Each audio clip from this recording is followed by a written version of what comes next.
சுரேஷ், டேய் சுரேஷ், கூப்பிடுறது காதல் வேலையா? வாயில் என்ன கொழுக்கட்டையா? என்னம்மான்னு கேக்குறது கூடவா கஷ்டம்? அடுத்த அறையில் பள்ளிக்கு செல்ல வேண்டி சீருடை அணியும் வேலையில் ஈடுபட்டிருந்த சுரேஷ் எட்டி பார்த்தான். கையில் ஷூ, கலைந்த தலைமுடி. ஏண்டா இன்னுமா ஷூவை கூட மாட்டிக்காம நிக்கிற? ரிக்ஷா வந்துட போது, எனக்கு என்ன? லேஸ் கட்டி விடுங்கம்மா. கையில் இருந்த சாப்பாட்டு தட்டை ஓசையுடன் சுமதி மேஜை மேல் வைத்தாள். லேஸ் கட்டி விடணும், தலைவாரி விடணும், ஷர்ட்டை இன் பண்ணி தரணும். சே, உன்னோட தினம் இதே பெரிய ரோதனை ஆயிடுச்சுடா. வயசாவது கழுதையாட்டம் 7. ஆனா இன்னும் தனக்கா எந்த வேலையும் செய்ய துப்பு கிடையாது. எல்லாத்துக்கும் அம்மா வரணும். எதிர்போஷன் தியாகு உன் வயசுக்காரன் தானே. தினம் சமத்தா உன் காரியத்தை தானே கவனிச்சுக்கிட்டு ஸ்கூலுக்கு கிளம்புறத பாக்குறப்போ வெக்கமா இல்ல? நான் ஒன்ன கவனிப்பனா, அம்மு கிளம்புறத பாப்பனா, இல்ல சமையல் செஞ்சு போட்டு உங்க அப்பாவை ஆபீஸ்க்கு அனுப்புற வழிய பாப்பனா? எனக்கு மட்டும் 8 கையா இருக்கு. யாருக்கு புரியும் என் கஷ்டம்? வழக்கமான புலம்பலை புலம்பியபடியே பிள்ளையை முரட்டுத்தனமாய் அருகில் இழுத்து ஷூவை மாட்டி தன் தலைமுடியில் செருகி இருந்த சீப்பை எடுத்து இடக்கையால் முகவாயை அழுந்த பற்றி வலக்கையால் அவன் கிராப் தலையை பறக் பறக்கென்று சீவின நிமிடத்தில் பாத்ரூம் கதவை திறந்து கொண்டு ஈரம் சொட்ட சொட்ட புருஷோத்தமன் கத்தினான். துண்டு எங்க சுமதி? எங்கன்னா? அலமாரியில தான் இருக்கும். குளிக்க போறப்போ எடுத்துட்டு போவர் பழக்கம் இருந்தா தானே. வளவளன்னு பேசிட்டு நிக்காம துண்டை எடுத்து தாயேன். ஆமா, எனக்கு இங்க வேலை வெட்டி எதுவுமே இல்ல, போர் அடிக்குது, அதான் வாயாடிட்டு நிக்கிறேன். கோபத்துடன் முணுமுணுத்த சுமதி போய் புஸ்தகங்களை எடுத்து வச்சுக்கிட்டு சாப்பிட வாடா என்று கூறி ஒரு கையால் சுரேஷை தள்ளினவள் உள்ளறையில் இருந்து துவைத்து துண்டு ஒன்றை எடுத்து வந்து புருஷனிடம் தந்தாள். சமையலறைக்குள் சென்று ஒரு தட்டில் சாதம், பருப்பு, நெய் போட்டு பிசைந்தவாறு ஒரு பக்கமாய் பால் டம்ளருடன் அமர்ந்திருந்த பெண்ணை அதட்டினாள். அம்மு, இன்னுமா அந்த அரை கிளாஸ் பாலை கையில வச்சுட்டு உட்கார்ந்துருக்க? குட்டிட போகுது, குடிமா. மத்த பிள்ளைங்களை கூட்டிக்கிட்டு ஆயா வர நேராச்சு. அவள் எச்சரிக்கும் போதே ஜன்னலில் வந்து உட்கார்ந்து கச் கச் என்று கத்திய அணிலிடம் அம்முவின் கவனம் ஓட கையில் இருந்த டம்ளர் கனப்பொழுதில் சாய்ந்து அணிந்திருந்த சீருடையில் பால் திட்டாக பரவ சாதத்தட்டை ஒரு கையில் ஏந்திய சுமதி மற்றதால் அம்முவின் முதுகில் ஓங்கி அரைந்தாள். சனியனே, நாள் பூரா பிசு பிசுன்னு மழை தூரிக்கிட்டே இருக்கு. எந்த துணியும் ஒழுங்கா காய மாட்டேங்கிறதுனால 50 காசும் 1 ரூபாயும் கொடுத்து லாண்ட்ரியில இஸ்திரி பண்ணி யூனிஃபார்மை வாங்கி போட்டா 2 நாள் கூட உடுத்த முடியாம இப்படி பாலை கொட்டிட்டு நிக்கிறியே. ஆத்திரம் அடங்காமல் இன்னொரு தரம் அவள் மகளை அறைய அம்மு குரலெடுத்து அழ ஆரம்பித்தாள். என்ன அங்க அம்மக்களம்? எதுக்காக கால வேளையில குழந்தை அளவிடுற? உள்ளறையில் இருந்து புருஷோத்தமன் அதட்டலாய் கேட்டதற்கு பதிலாய் சுமதி கத்தினாள். நீங்க ஓவரா செல்லம் கொடுத்துதான் இவன் நான் எது சொன்னாலும் மதிக்கவே மாட்டேங்கிறா. ஸ்கூலுக்கு கிளம்ப நாளி ஆகல, பாலை குடிச்சிட்டு கிளம்பாம யூனிஃபார்ம் பூரா கொட்டிக்கிட்டு நிக்கிறதும் இல்லாம என்னமோ நான் தலைய கிள்ளி எடுத்துட்ட மாதிரி அழுது ஆர்ப்பாட்டம் பண்றா. இன்னைக்கு நான் இவ ட்ரெஸ்ஸ மாத்த போறதுல அப்படியே போட்டும் சனி. என்னத்துக்காக குழந்தைய நாளும் கிழமை சனி சனின்னு திட்டிக்கிட்டே இருக்க? உன்னால முடிஞ்சா செய், இல்லாட்டி விட்டுடு, நான் பாத்துக்கிறேன். சமையல் கட்டுக்குள் வந்த புருஷோத்தமன் அழும் மகளை தூக்கி கொண்டான். அழாத அம்முக்குட்டி, ஐயே முகமெல்லாம் செவந்து போச்சேடா என் தங்கத்துக்கு. வேணாமா, சமத்தில்ல, வா அப்பா உனக்கு ட்ரெஸ் மாத்தி விடுறேன். மகளுடன் கிளம்பியவனை சுமதி தடுத்து நிறுத்தினாள். வேற யூனிஃபார்ம் இல்லைங்க, எல்லாம் ஈரமா இருக்கு, இதையே தொலைச்சிருங்க போதும். 4 செட் யூனிஃபார்ம் இருக்குல்ல, அப்புறம் ஒழுங்கா அதுங்களை தோச்சு இஸ்திரி பண்ணி வைக்கிறது கூடவா உனக்கு கஷ்டம்? அவனுக்கு பதில் கூறாமல் சுரேஷ் என்று அழைத்த சுமதி அவன் வந்ததும் சாப்பிட வாயேண்டா, வெத்தலை பாக்கு வச்சு கூப்பிடணுமா என்று அவனிடம் எரிந்து விழுந்தாள். எனக்கு பருப்பு சாதம் வேணாம்மா. ஏன் வேணாம்? பிசைஞ்சாச்சு, இனிமே வீணாக்க முடியாது. வாயை திறக்காம சாப்பிட்டுட்டு கிளம்பு. ஆமா, அப்பளம் பொரிச்சிருக்கிறீங்களா? தினம் எண்ணெய் வச்சு அப்பளம் பொரிக்க இங்க நம்ம வீட்டுக்கு பின்னால எண்ணெய் ஆறு ஓடுதான். அப்ப எனக்கு வேணாம். சாப்பிட போறியா இல்லையா? இங்க பாருங்க, இவனை என்னத்துக்காக இப்படி அடம் பண்றான்னு கேளுங்க. ஈரத்துண்டால் மகளின் உடையில் சிந்தியிருந்த பாலை துளைத்து கொண்டிருந்த புருஷோத்தமன் தலையை திருப்பாமலேயே, இப்ப நான் வந்தேன்னா முதுகு தோல் உறிஞ்சிரும், வாயை திறக்காம சாப்பிட்டுட்டு கிளம்ப போறியா இல்லையா என்று கூற சுரேஷ் பயத்தோடு தட்டின் முன் உட்கார்ந்தான். அவனுக்கு பக்கத்திலேயே கணவன் சாப்பிட தட்டு, டம்ளரில் தண்ணி எடுத்து வைத்த சுமதி அலமாரியில் இருந்த சின்ன டப்பாவை எடுத்து அதில் சுரேஷின் மதிய உணவுக்காக 2 ரொட்டி துண்டங்களில் கொஞ்சம் நெய்யை தடவி அதில் சர்க்கரை தூவி டப்பாவை மூடி அவன் பக்கத்தில் வைத்தாள். ரொட்டி வச்சிருக்கேன், இன்னைக்காவது ஒழுங்கா சாப்பிட போறியா இல்ல நேத்து மாதிரி அப்படியே திருப்பி கொண்டு வர போறியா? மகனிடம் பேசியவள் புருஷன் பக்கம் திரும்பி கூறினாள். தினம் தயிர் சாதம் வேணான்னு சொல்றானேன்னு மழையில உட்காந்து தோசை கரைச்சு கட்டி கொடுத்தா அப்படியே எடுத்துட்டு வந்திருக்காங்க. ஏன் என்னன்னு கேட்டா கல்லூரி மங்கனாட்டம் பதில் சொல்லாம நிக்கிறான். நீங்க தான் கேளுங்க. மகளை ஒரு தினசாய் சுத்தம் பண்ணி விட்ட புருஷோத்தமன் சுரேஷ் பக்கம் திரும்பினான். ஏண்டா, அம்மா சொல்றது நிஜமா? கஷ்டப்பட்டு செஞ்சு வச்சத ஒழுங்கா தின்ன முடியாம என்னடா கேடு உனக்கு? ஏண்டா சாப்பிடல?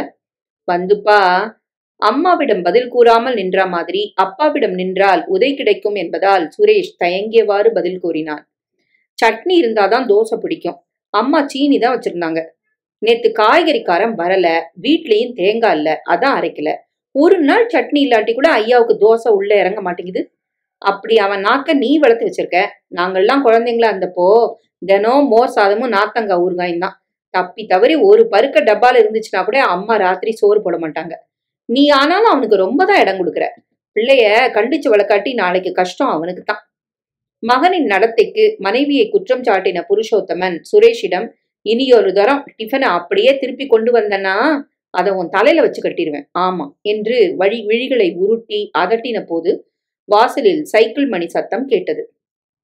முருகேசன் வந்துட்டான், நீ கிளம்பு. புஸ்தகங்கள் எடுத்துட்டியா? நேத்து கணக்குல ஹோம்ஒர்க் கொடுத்தாங்களே அது? பென்சில் சீவி வச்சிருந்தேனே, எடுத்து வச்சியா? இந்த டிஃபன் டப்பா பத்திரம். தர ஈரமா இருக்கு, பாத்துப்போ. மழையில விளையாடி ஷூ சகதியாயிட்டு வந்தா எனக்கு கோவம் வரும். ஓடாதடா, மெதுவா போடா. டாட்டா. வாசல் வரையில் சென்று பிள்ளையை பள்ளிக்கு அனுப்பின சுமதி அங்கேயே அரை நிமிஷம் நின்று சைக்கிள் ரிக்ஷா கொள்ளாமல் 8 பசங்களை ஏற்றி கொண்டு முருகேசன் செல்வதை பார்த்தாள். இந்த பக்கம் 4, அந்த பக்கம் 4 குழந்தைகள் இடுத்து பிடிச்சுக்கிட்டு, ஒவ்வொருத்தோட கையிலயும் என்னவோ காலேஜ் படிப்பு படிக்கிற தினசுல கட்டு புஸ்தகங்கள். ரிக்ஷாவை சுத்தி தொங்குன தெர அரைகுறையா கிழிந்து இருந்ததுல மழைச்சாரல் குழந்தைகள் மேல விழறத அவளால் பார்க்க முடிந்தது. தெருவில் மழையில் நனைந்து கொண்டே போகும் குழந்தைகளுக்கு இது தேவலை என்று தன்னைத்தானே சமாதானம் பண்ணிக்கொண்டு உள்ளே சுமதி வந்தபோது சாப்பிட்ட அரை டம்ளர் பாலையும் சமையல் கட்டு தரையில் அம்மு வாந்தி எடுத்துவிட்டு அழுது கொண்டிருந்தாள்.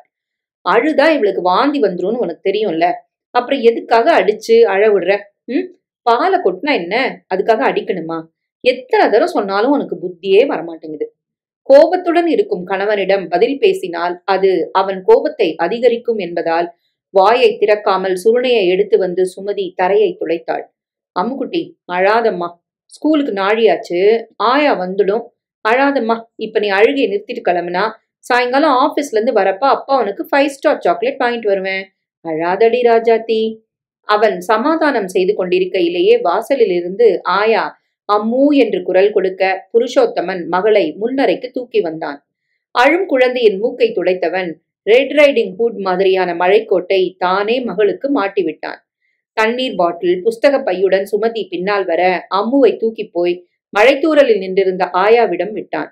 ஆயாவோடு இன்னும் 2 சின்ன குழந்தைகள். அடுத்த தெருவில் இருக்கும் நர்சரி பள்ளி என்பதால் சைக்கிள் ரிக்ஷா ஏற்பாடு பண்ண முடியவில்லை. நடந்து போகும் தொலைவுதான் என்றாலும் மழைக்காலத்தில் கஷ்டமாகத்தான் இருக்கிறது. பார்த்து ஆயா, ஓரமா அழைச்சிட்டு போ. மழை அதிகமாயிருச்சுன்னா டீச்சர்ட்ட சொல்லிட்டு வீட்டுக்கு கூட்டு வந்துரு என்ற சுமதி பை தண்ணீர் பாட்டிலை அவளிடம் கொடுத்ததும் அம்முவையும் மற்ற 2 குழந்தைகளையும் கையில் பிடித்தபடி ஆயா நகர்ந்தாள். 4 வயசு மகள் மழையில் நனைந்தபடி பள்ளிக்கு போவது வேதனையா இருக்க, ஒரு ஸ்கூட்டர் வாங்க நமக்கு நேரம் வரமாட்டேங்குது. கண்ட கண்ட கழுதியெல்லாம் எப்படியோ பணத்தை புரட்டி ஸ்கூட்டர் வாங்கிடுதுங்க. நமக்கு அந்த சாமர்த்தியம் இல்ல. வாங்கிட்டா குழந்தைய ஸ்கூல்ல கௌரவமா கொண்டு விடலாம். எல்லாத்துக்கும் ஒரு கொடுப்புன வேணும். அவனவனுக்கு மாமனாராவது வசதியானவரா அமைஞ்சிடுறாரு, எனக்கு அதுவும் இல்ல என்ற புருஷோத்தமனின் முணுமுணுப்பு எங்கோ ஆரம்பித்து எதிலோ முடிவது காதில் விழாத மாதிரி அவசரமாய் சுமதி உள்ளே போனாள். பொரியல் ஊறுகாயை பரிமாறிவிட்டு சாப்பிட வரீங்களா என்று அவனை அழைத்தாள். வந்து உட்கார்ந்த புருஷோத்தமனின் முகம் சிடுசிடுவென்றே இருந்தது. ஒரு ஷர்ட்லயாவது பட்டன் இல்ல. மத்தியான நேரத்துல என்னதான் பண்ணுவியோ தெரியாது. பட்டன் கட்ட கூட பொழுதில்ல. எல்லா பொம்பளைங்களோடவும் அரட்டை அடிக்கவும் ஊர் சுத்தவும் தான் சரியா இருக்கு. சாதத்தை போட்டு குழம்பை ஊற்றின சுமதி பொறுக்க மாட்டாமல் வெடித்தாள். போன்ட்ரிப் லாண்டரியிலிருந்து துணியை வாங்கிட்டு வந்ததுக்கு அப்புறம் பட்டன் எல்லாம் சரியா இருக்கான்னு பாக்கல. அதுக்காக ஒண்ணுல கூட பட்டன் இல்லைன்னு சொன்னா. இங்க நான் ஒன்னும் அரட்டை அடிச்சுக்கிட்டும் தூங்கிக்கிட்டும் பொழுத கழிக்கல. நாய்படாத பாடுதான் பட்டுக்கிட்டு இருக்கிறேன். நேத்து எலக்ட்ரிசிட்டி ஆபீஸ்க்கு போய் கியூல நின்னு பில் கட்டிட்டு வந்தேன். முந்தா நாள் ஜெனரல் ஆஸ்பத்திரியில சித்தியை என்னால போய் பார்க்க முடியாது, நீயாச்சும் 1/2 டஜன் சாத்துக்குடி பழம் வாங்கிட்டு போய் என்ன ஏதுன்னு கேட்டுட்டு வந்துருன்னு சொன்னீங்களேன்னு அம்முவை எதிர் வீட்ட மாட்ட விட்டுட்டு கொற்ற மழையில 10 ரூபா கொடுத்து பழம் வாங்கிக்கிட்டு பஸ்ல போய் அவங்க படுத்திருக்கிற வார்டை தேடி பிடிச்சு பார்த்துட்டு வர்றப்போ மணி 3. அதுக்கும் முத நாளு, சரி சரி நீ செஞ்ச காரியங்களை இப்ப லிஸ்ட் போட்டு காட்ட வேணாம், முடிஞ்சா ஷர்ட்ல பட்டனை கட்டி வை, இல்லாட்டா நானே சாயங்காலம் வந்து தச்சுக்கிறேன், வளவளன்னு பேசாம ரசத்தை விடு. ஆமா, தான் இஷ்டத்துக்கு பேசலாம், நான் பதில் சொன்னா மட்டும் மூக்குக்கு மேல கோவம் பொத்துட்டு வந்துடும். என்ன முணங்கிற? ஒன்னும் இல்ல, நீங்க சாப்பிடுங்க, வெண்ணெய் தீந்துடுச்சு, சாயங்காலம் வரப்போ காதி கிராஃப்ட்ல இருந்து மறக்காம வாங்கிட்டு வாங்க. பணம் கொடுத்துட்டு போனீங்கன்னா மழை விட்டதும் மார்க்கெட்டுக்கு போய் பதார்த்தம் வாங்கி தர தோதா இருக்கும். முட்டை தேங்காய் வாங்கணும், 20 ரூபாயை கொடுத்துட்டு போங்க. 10 நாள் முன்னால தானே 1/2 கிலோ வெண்ணெயை வாங்கிட்டு வந்தேன், அதுக்குள்ளரவா தீந்துடுச்சு? உங்க மக ஸ்வீட் கேட்டான்னு ஞாயிற்றுக்கிழமை கேசரி கிட்ட சொன்னீங்களே, மறந்துடுச்சா? போன வாரம் சாப்பாட்டுக்கு உங்க ஆபீஸ்காரங்க வரல? ஒரு கேள்வி கேட்டா 9 பதில் சொல்லு, அதுக்கு ஒன்னும் குறைச்சல் இல்ல. எழுந்து கை கழுவிய புருஷோத்தமன் உடைமாற்றி கொண்டான். மனைவி கேட்ட பணத்தை கொடுத்துவிட்டு குடை டிஃபன் டப்பா சகிதம் புறப்பட்டு போனான். அதற்குள் என்ன சாப்பாடு என்ற எண்ணத்தில் அவன் சாப்பிட்ட இடத்தை துடைத்து சமைத்த வகைகளை மூடி வைத்து பட்டன் இல்லாத ஷர்ட்டுகளுடன் சுமதி முன்னரையில் வந்து உட்காரவும் சத்தத்தோடு வாசலில் ஆட்டோ ஒன்று வந்து நிற்கவும் சரியாக இருந்தது. யார் வருகிறார்கள் என்கிற கேள்வியில் புருவங்கள் உயர வாசற்கதவு வழியாக சுமதி எட்டி பார்த்த போது எதிர்போர்ஷன் பார்வதி அக்காவும் அடுத்த வீட்டு சாவித்திரியும் கூட இதே கேள்வியுடன் ஜன்னல் அருகில் நிற்பது புரிந்தது. ஆட்டோவிலிருந்து இறங்கின பெண்மணிக்கு வயது 50க்குள் தான் இருக்கும். குட்டை, அதிக பருமன் இல்லை. கிரிக்கெட் பந்த அளவில் கோடாலி முடிச்சு, நெற்றியில் கீராய் விபூதி, ஜரிகை ருத்ராட்ச பேட்டு போட்ட சுங்குடி புடவை, கழுத்தில் தடிமனாய் ஒரு செயின், 10-12 பவுனுக்கு குறையாது. நிச்சயம் கையில் தலா ஒரு ஜோடி வங்கி வளையல், காதில் வடநாட்டு பாணியில் பெரிய முத்துத்தோடு. இறங்கினவள் முதலில் ஒரு விஐபி சூட்கேஸை எடுத்து வைத்தாள். தொடர்ந்து ஜமக்காலத்தில் சுற்றப்பட்ட தலைகாணி, பெரிதாய் ஒரு அட்டை டப்பா, தண்ணீர் பாட்டில் இத்தியாதிகள் அடங்கிய உயர்கூடையை இறக்கின டிரைவருக்கு அவர் கேட்ட தொகையை முரண்டு பண்ணாமல் கொடுத்துவிட்டு நிமிர்ந்தவள் வாசல் கதவை அதை அடைத்துக் கொண்டு நின்ற சுமதியை ஏறிட்டு புன்னகைத்தாள். யாரு? சுமதி, உனக்கு தெரிஞ்சவங்களா? உங்க வீட்டுக்கு தான் வராங்களா? 10 அடி தள்ளி நிற்பவரின் காதில் விழாமல் கிசுகிசுப்பாய் பார்வதி வினவியதற்கு இல்லை என்கிற ரீதியில் தலையசைத்து சுமதி உதட்டை பெருக்கினாள். எனக்கும் இவங்கள தெரியாது. அப்புறம்? பார்வதியின் கேள்விக்கு சுமதி பதில் கூறுமல் ரோடில் நின்ற ஆட்டோ புறப்பட்டு போக பெட்டி கூடையுடன் 2 அடி எடுத்து வைத்த அந்த பெண்மணி, என்னம்மா சுமதி, எப்படி இருக்க? ரொம்ப வருஷம் ஆச்சா பார்த்து? அதான் புரியாம முழிக்கிற. நான் யாருன்னு தெரியல. நான் தாம்மா நாராயணி அத்தை என்று கலகலப்பாய் பேசி அவளை தாண்டி கொண்டு உள்ளே போய் சாமான்களை வைத்தாள். பின் அவள் எதுவும் புரியாமல் நிற்பதை லட்சியம் பண்ணாமல், அந்த நாள்ல நீ ஜட்டி கவுன் போட்ட நாளா சொல்றேன். அத்தை நீ என் பின்னாலேயே சுத்துறதோட கதை சொல்லுங்க, அப்பதான் சாப்பிடுவேன் தூங்குவேன்னு அடமான அடம் பிடிப்பியே, அதாவது நினைப்பிருக்கா? ஈரோட்ல உங்க வீட்டுக்கு 3வது வீடு, சாம்பசிவ அண்ணன் வீடு. அவர் எனக்கு பெரியப்பா மையன். சின்ன வயசுலேயே புருஷனை இழந்துட்டதுனால என் பையனுக்கு லீவ் விட்டப்பெல்லாம் அண்ணன் வீட்டுக்கு தான் வந்துருவோம். வந்தா 2 மாசத்துக்கு குறைஞ்சு கிளம்புறது இல்ல. எத்தனை வருஷம் அப்படி வந்து சந்தோஷமா அவங்களோட எல்லாம் இருந்துட்டு போயிருக்கோம். நம்ம கார்த்திகேயனை, என் பிள்ளையத்தான் சொல்றேன், உனக்கு நினைப்பு இருக்குல்ல? அப்போ எப்ப பாரு உன் கூட மல்லுக்கு நிப்பானே. இப்ப என்னடானா ராணுவத்துல ஆபீசரா பூனா பக்கத்துல கடக்வாஸ்வால இருக்கான். ஊர் பக்கம் போய் நாளாயிடுச்சுடா தம்பி. நிலப்புலனெல்லாம் என்னமா இருக்கோ? குத்தகக்காரனை நம்பிக்கிட்டே இருந்தோம்னா ஒரு நாள் இல்லாட்டி ஒரு நாள் நிலத்தை அவனே எடுத்துக்கிட்டு நமக்கு பட்ட நாம சாத்திடுவான். தவிர நம்ம உறவு ஜனங்களை எல்லாம் பார்த்தும் வருஷ கணக்கு ஆகுதேடான்னு புலம்புனா, சரி போயிட்டு வாங்கம்மா, தை மாசம் வரைக்கும் ஊர்ல தங்கி அறுப்பு வேலை ஆனதும் காசை வாங்கிட்டு வந்துருங்கன்னு சொன்னான். அதான் புறப்பட்டு வந்தேன். உன் கூட 4 நாள் தங்கிட்டு டவுன்ல என் கொழுந்தனார் மகன் இருக்கான், அவனோட 4 நாள் இருந்துட்டு ஊர் பக்கம் போவோன்னு உத்தேசம். மூச்சு விடாமல் பேசியவாறு பாக்கி சாமான்களையும் உள்ளே கொண்டு வைத்த நாராயணி பெட்டியை திறந்து மேலாக வைத்திருந்த காகித உரையை எடுத்தாள். ஒரு வார்த்தை பேச தெரியாமல் பிரமித்து நின்றிருந்த சுமதியிடம் நீட்டினாள். என்னங்க இது? பிரிச்சுதான் பாரேன், பூனா புடவை. அக்காவுக்கு என் ஞாபகமா நான் அனுப்பினதா கொடுங்கன்னு கார்த்தி கொடுத்து அனுப்பியிருக்கான். உரையை பிரித்தாள் சுமதி. மஞ்சள் நிறத்தில் சிவப்பு பார்டர் கொண்ட பூனா கைத்தறி புடவை. அதற்கு பொருத்தமாய் அதே மஞ்சள் நிறத்தில் ரவிக்கை துண்டு வேற. நிமிர்ந்து எதிரில் நின்றவளை அழுந்த பார்த்தாள் சுமதி. யார் இவள்? இத்தனை அந்யோன்யமாக மிகவும் நெருங்கின உறவினர் பாவனையுடன் பேசும் இவள் யார்? ஊரில் 3வது வீட்டு சாம்பசிவ மாமாவை தெரியும், பங்காளிதான். ஆனால் என்ன முயன்றும் அவருடைய தங்கை என்று சொல்லிக் கொள்ளும் இந்த அம்மாவை நினைவில் கொண்டு வர முடியவில்லையே. கதை சொன்னால்தான் சாப்பிடுவேன் என்று அடம்பிடிப்பேனா? அன்று சண்டை போட்டு இன்று அக்காவுக்கென புடவை வாங்கி அனுப்பியிருக்கும் இந்த கார்த்திகேயன் யார்? எனக்கு தம்பி முறை ஆக வேண்டும் என்கிறாரே இவர். திருத்திருத்தபடி சுமதி நிற்க நாராயணி அட்டை டப்பாவை திறந்தாள். அதிலிருந்து 2 பொட்டலங்களை எடுத்து வைத்தாள். பூனால கிடைக்கிற தூத் பேடா ரொம்ப பிரசித்தி தெரியும்ல. பவானி அம்மனுக்கு படைச்ச பிரசாதம். பசங்களுக்குன்னு வாங்கிட்டு வந்தேன். உனக்கு 2 பசங்க தானே, ஒரு பிள்ளை ஒரு பொண்ணு. ஏன் மேற்கொண்டு வேணான்னு வச்சிட்டீங்களா? அதுவும் சரிதான். காலம் இருக்கிற இருப்புல இதுங்களை படிக்க வச்சு ஆளாக்குனா பத்தாதா? இதுல அந்த ஊர் சூழ்டா மிக்சர் இருக்கு, எடுத்து வை. சுமதியின் விழிப்பையோ திகைப்பையோ பொருட்படுத்தாமல் நாராயணி வீட்டை சுற்றி பார்வையை வீசினாள். நவராத்திரி வெள்ளிக்கிழமை, பொன் குழந்தை இருக்கிறதுக்கு 4 பொம்மைங்களை எடுத்து வைக்க கூடாதா? வாசல்ல ஒரு கோலத்தை கூட பளிச்சுன்னு காணுமே, அதுல எல்லாம் உனக்கு நம்பிக்கை இல்லையா? வந்து அது போட்டங்க, மழையில அழிஞ்சிடுச்சு. நல்லா அழியும் பொடிக்கோலம், அதுதான் அழியிற பொடிக்கோலத்தை போட்டிருப்ப. அதானே மாக்கோலம் போட்டு செம்மண்ணிட்டா அதுல மகாலட்சுமி வந்து உட்கார்ந்துப்பான்னு பெரியவங்க சொல்லுவாங்க. பக்தி சிரத்தையா செஞ்சா கை மேல பலன். நம்பு. சரி, சாயங்காலத்துக்குள்ளேயாவது நல்லதா மாக்கோலம் போட்டுடலாம். கடலப்பருப்பு இருக்கா? ஆழாக்கு எடுத்து ஊற போடு. 3 மணிக்கு மேல நான் சுண்டல் செஞ்சிடுறேன். அம்மனுக்கு படைச்சா விசேஷம். பள்ளிக்கூடத்துல இருந்து வர்ற பசங்களுக்கும் கொடுக்க தோதா இருக்கும். பேசிக்கொண்டே எழுந்து நின்ற நாராயணி இது நாழிகை நடந்தது பேசினது அத்தனையும் கேட்டவாறு தன் வீட்டு வாசல் படியில் நின்றிருந்த பார்வதியை ஏறிட்டு புன்னகைத்தாள்.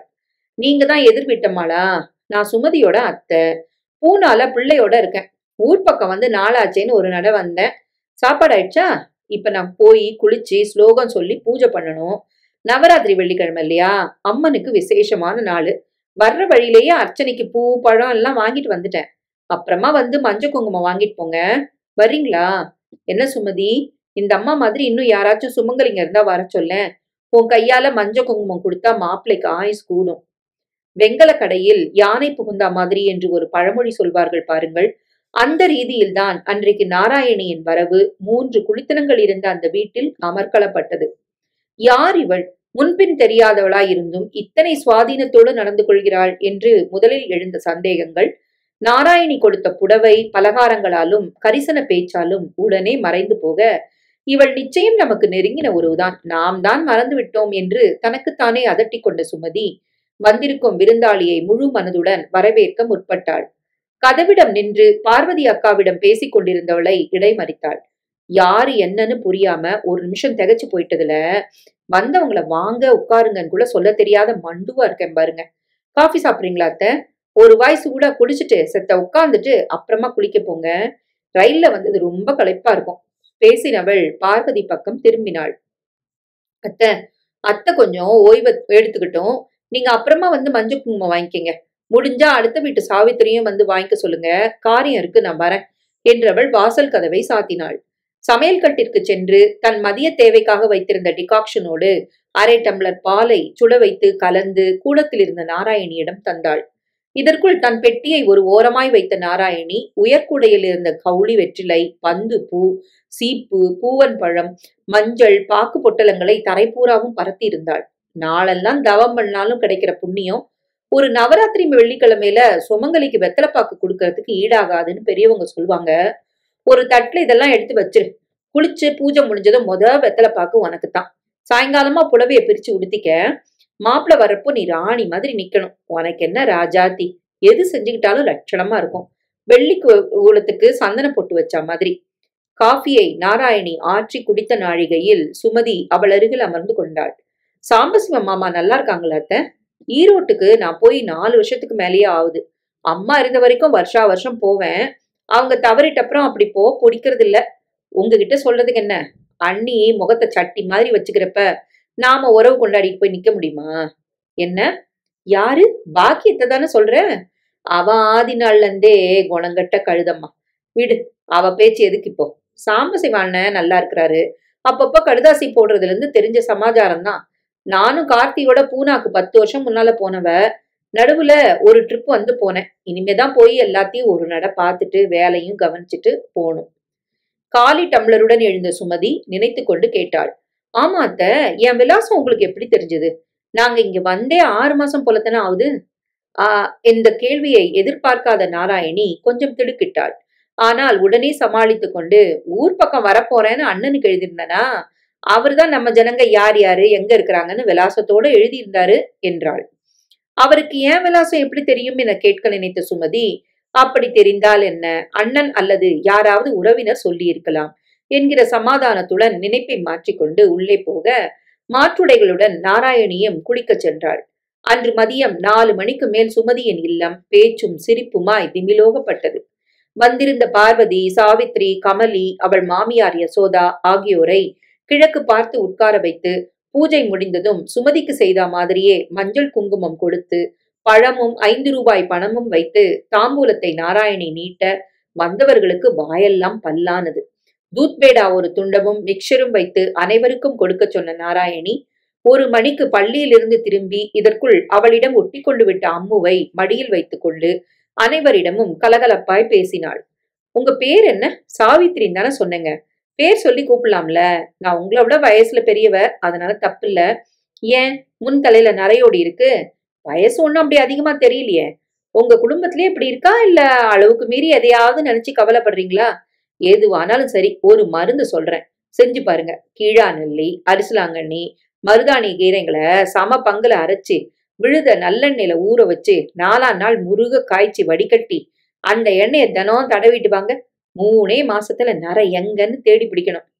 34 வயசுல இத்தனை நரையோட இருக்கிறதுல வெட்கப்பட்டு கொண்டிருந்த சாவித்ரி ஆர்வத்துடன் நாராயணியின் கையை பற்றி கொண்டாள். நிஜமாவா சொல்றீங்கம்மா? உங்க வார்த்தை பலிச்சா என்னை விட சந்தோஷப்படுறவ யாரும் இருக்க முடியாது. ஆமா, நீங்க சொன்ன கீரையெல்லாம் எங்க கிடைக்கும்?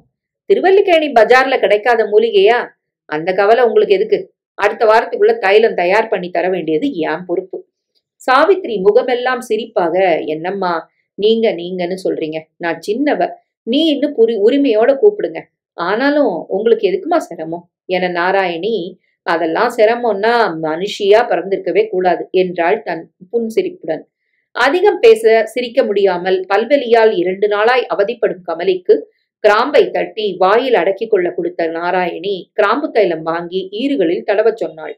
இருமிக் கொண்டிருந்த யசோதாவை கரிசனத்தோடு ஏறிட்டு பசும்பால்ல சிட்டிக மஞ்சள் மிளகு தட்டி போட்டு காய்ச்சி பனங்கள் கண்டு சேர்த்து சூடா 2 நாள் குடிச்சா சரியாயிடும். வெறும் வறட்டு இருமல் தான், சூடு. ஆமா, வாரம் ஒரு தரமாவது எண்ணெய் தேய்ச்சி குளிக்கிறீங்க தானம்மா என்றும் வினவினாள். நாழியாச்சு, நாங்க கிளம்புறோம் என்று வந்தவர்கள் புறப்பட்ட போது வெள்ளிக்கிழமை, விளக்கு வச்சப்புறம் பஜனை செஞ்சா நல்லது, முடிஞ்சா 7 மணிக்கு வாங்க என்றவர் சுமதியிடம், மாப்பிள்ள ஒன்னும் ஆட்சேபிக்க மாட்டார்ல என்றதும், பஜனையா? எங்க வீட்டுக்குள்ள வச்சுக்கலாம் என்று பார்வதி கூற, எதுக்கு? எங்க வீட்டுக்காரர் ஒன்னும் சொல்ல மாட்டாரு, அவருக்கு இந்த பூஜை பஜனை எல்லாம் ரொம்ப பிடிக்கும், இங்கே வச்சுக்கலாம், எல்லாரும் 7 மணிக்கு வந்துருங்க என்றாள் சுமதி அவசரமாக.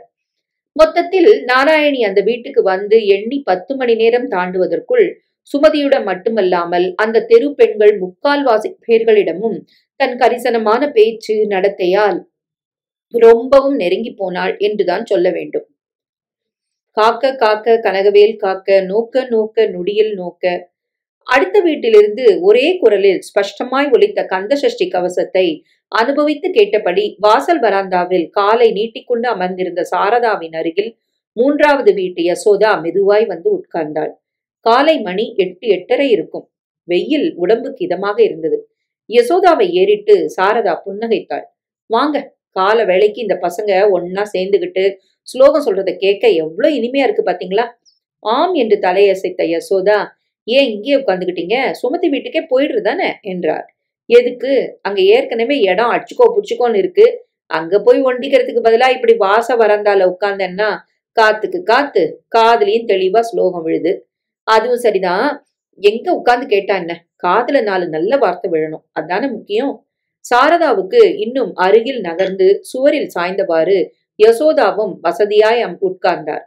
அமராவதியை காத்து தேவர்கள் கடுஞ்சலை விடுத்தாய் கந்தா உகனே கதிர்வேலவனே. கண்களை மூடிக்கொண்ட சாரதா, என் அப்பனே முருகா என்று முணுமுணுத்து அரை நிமிடம் அப்படியே இருந்துவிட்டு கண்களை திறந்தார். நாராயணி பக்கத்து வீட்டுக்கு வந்து 10 நாளாவதா? அதுக்குள்ள இந்த தெருவுல எத்தனை மாத்தங்கள் உண்டாக்கிட்டா பாத்தீங்களா யசோதா? ஆமாமா, நானும் இதேதான் இன்னைக்கு காலையில எங்க வீட்டுக்காரர்கிட்ட சொல்லி சந்தோஷப்பட்டு கேட்டேன். 8 மணி ஆனாலும் எழுப்ப ஞாயிற்றுக்கிழமை தானே பாட்டி, இன்னைக்கு கூட தூங்க விட மாட்டியான்னு அழுது அட்டகாசம் பண்ற என் பேரனும் பேத்தியும் 6:30க்கு எழுந்து குளிச்சு பாலை குடிச்சிட்டு 7:30க்குள்ளால நாழியாச்சு நாழியாச்சுன்னு சுமதி வீட்டுக்கு ஓடிடுச்சுங்க. எதுக்குடா நாழியாச்சுன்னு அவங்க தாத்தா வேணும்னு கிண்டலா கேட்டா, அதுக்கு ஸ்லோக கிளாஸுக்கு தாத்தான்னு நிக்காம சொல்லிட்டு ஓடுதுங்க. தேன்ல மருந்து குழைச்சு கொடுக்குற மாதிரி இந்த நாராயணி கதை சொல்லி பசங்களை தன்வசப்படுத்திக்கிட்டு மேற்கொண்டு கதை வேணும்னா ஸ்லோகம் கத்துக்கிட்டதான்னு கண்டிஷன் போடுறா. இந்த பசங்களும் வாயை திறக்காம அவ சொல்றதுக்கு சரியா ஆடுதுங்க. பார்க்க பார்க்க எனக்கு ஆச்சரியமா தான் இருக்குது சாரதா. சாரதா அவள் கூற்றை ஏற்று தலையாட்டி சிரித்தாள். பசங்க மட்டும் இல்ல நாராயணி, நாராயணி சொல்ற எந்த வார்த்தையையும் பெரியவங்க கூடத்தான் மறுசொல் பேசாம ஏத்துக்கிறாங்க. ஆனாலும் சும்மா சொல்லக்கூடாது. இந்த காலத்துல நாராயணி மாதிரி ஒரு அதிசய பிறவிய பாக்குறது கஷ்டம்தான். யார் யாருக்கு என்ன தேவைன்னு குறிப்பறிஞ்சு பரிவா பேசுறா. என்ன உதவி வேணும்னாலும் தயங்காம செய்யறா. எதை கண்ணும் மலைச்சு போகாம அவ்வளவு காரியங்களையும் இழுத்து போட்டுக்கிட்டு செய்யறா. முந்தா நாள் பாரு, சாயங்காலம் 6:30 இருக்கும்.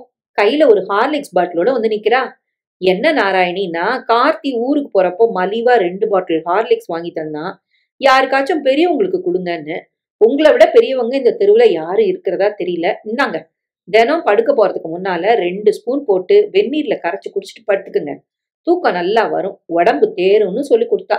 எனக்கும் இந்த சித்திரை வந்தா 70 வயசு நிறைய போகுது. இத்தனை வருஷத்துல இப்படி ஆதரவா மருமகள் விடு, நான் பெத்த பொண்ணு கூட, மருமகள் என்ன, நான் பெத்த பொண்ணு கூட என்னண்ட பேசுனதில்ல. அவ நல்லா இருக்கணும். புருஷன் தான் இல்ல, ஒத்த பிள்ளையாவது அமோகமா இருக்கணும். யசோதா முன்னால் சாய்ந்து உட்கார்ந்து சாரதாவின் பேச்சை உன்னிப்பாய் கேட்டாள். அவ்வப்போது அவள் பேச்சுக்கு தலையசைத்து ஆமோதித்தாள். சாரதா வாழ்த்திய போது தானும் கைகூப்பி வாழ்த்தினாள். பின் நிதானமாய் பேசினாள். நீங்க சொல்றது சரி. வலிய வந்து இப்படி உபகாரம் பண்ற ஆத்மாவை நானும் பார்த்ததில்லதான்.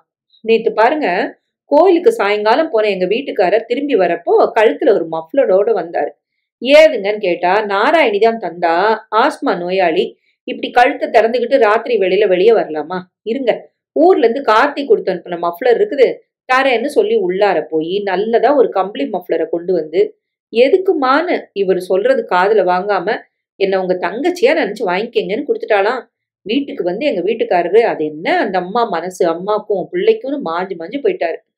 அடுத்த வீட்டில் ஸ்லோக கிளாஸ் முடிந்து குழந்தைகள் வெளியே வர துவங்க தொடர்ந்து எதுவும் பேசாமல் யசோதா கவனத்தை அவர்களிடம் திருப்பினாள். 7-8 குழந்தைகள், ஒவ்வொருத்தர் முகத்திலும் சிரிப்பு. 4வதாக வெளிப்பட்ட ஜக்குவும் பேபியும் பாட்டி பக்கத்து வீட்டு திண்ணையில் அமர்ந்திருப்பதை பார்த்துவிட்டு அவரிடம் ஓடி வந்தார்கள்.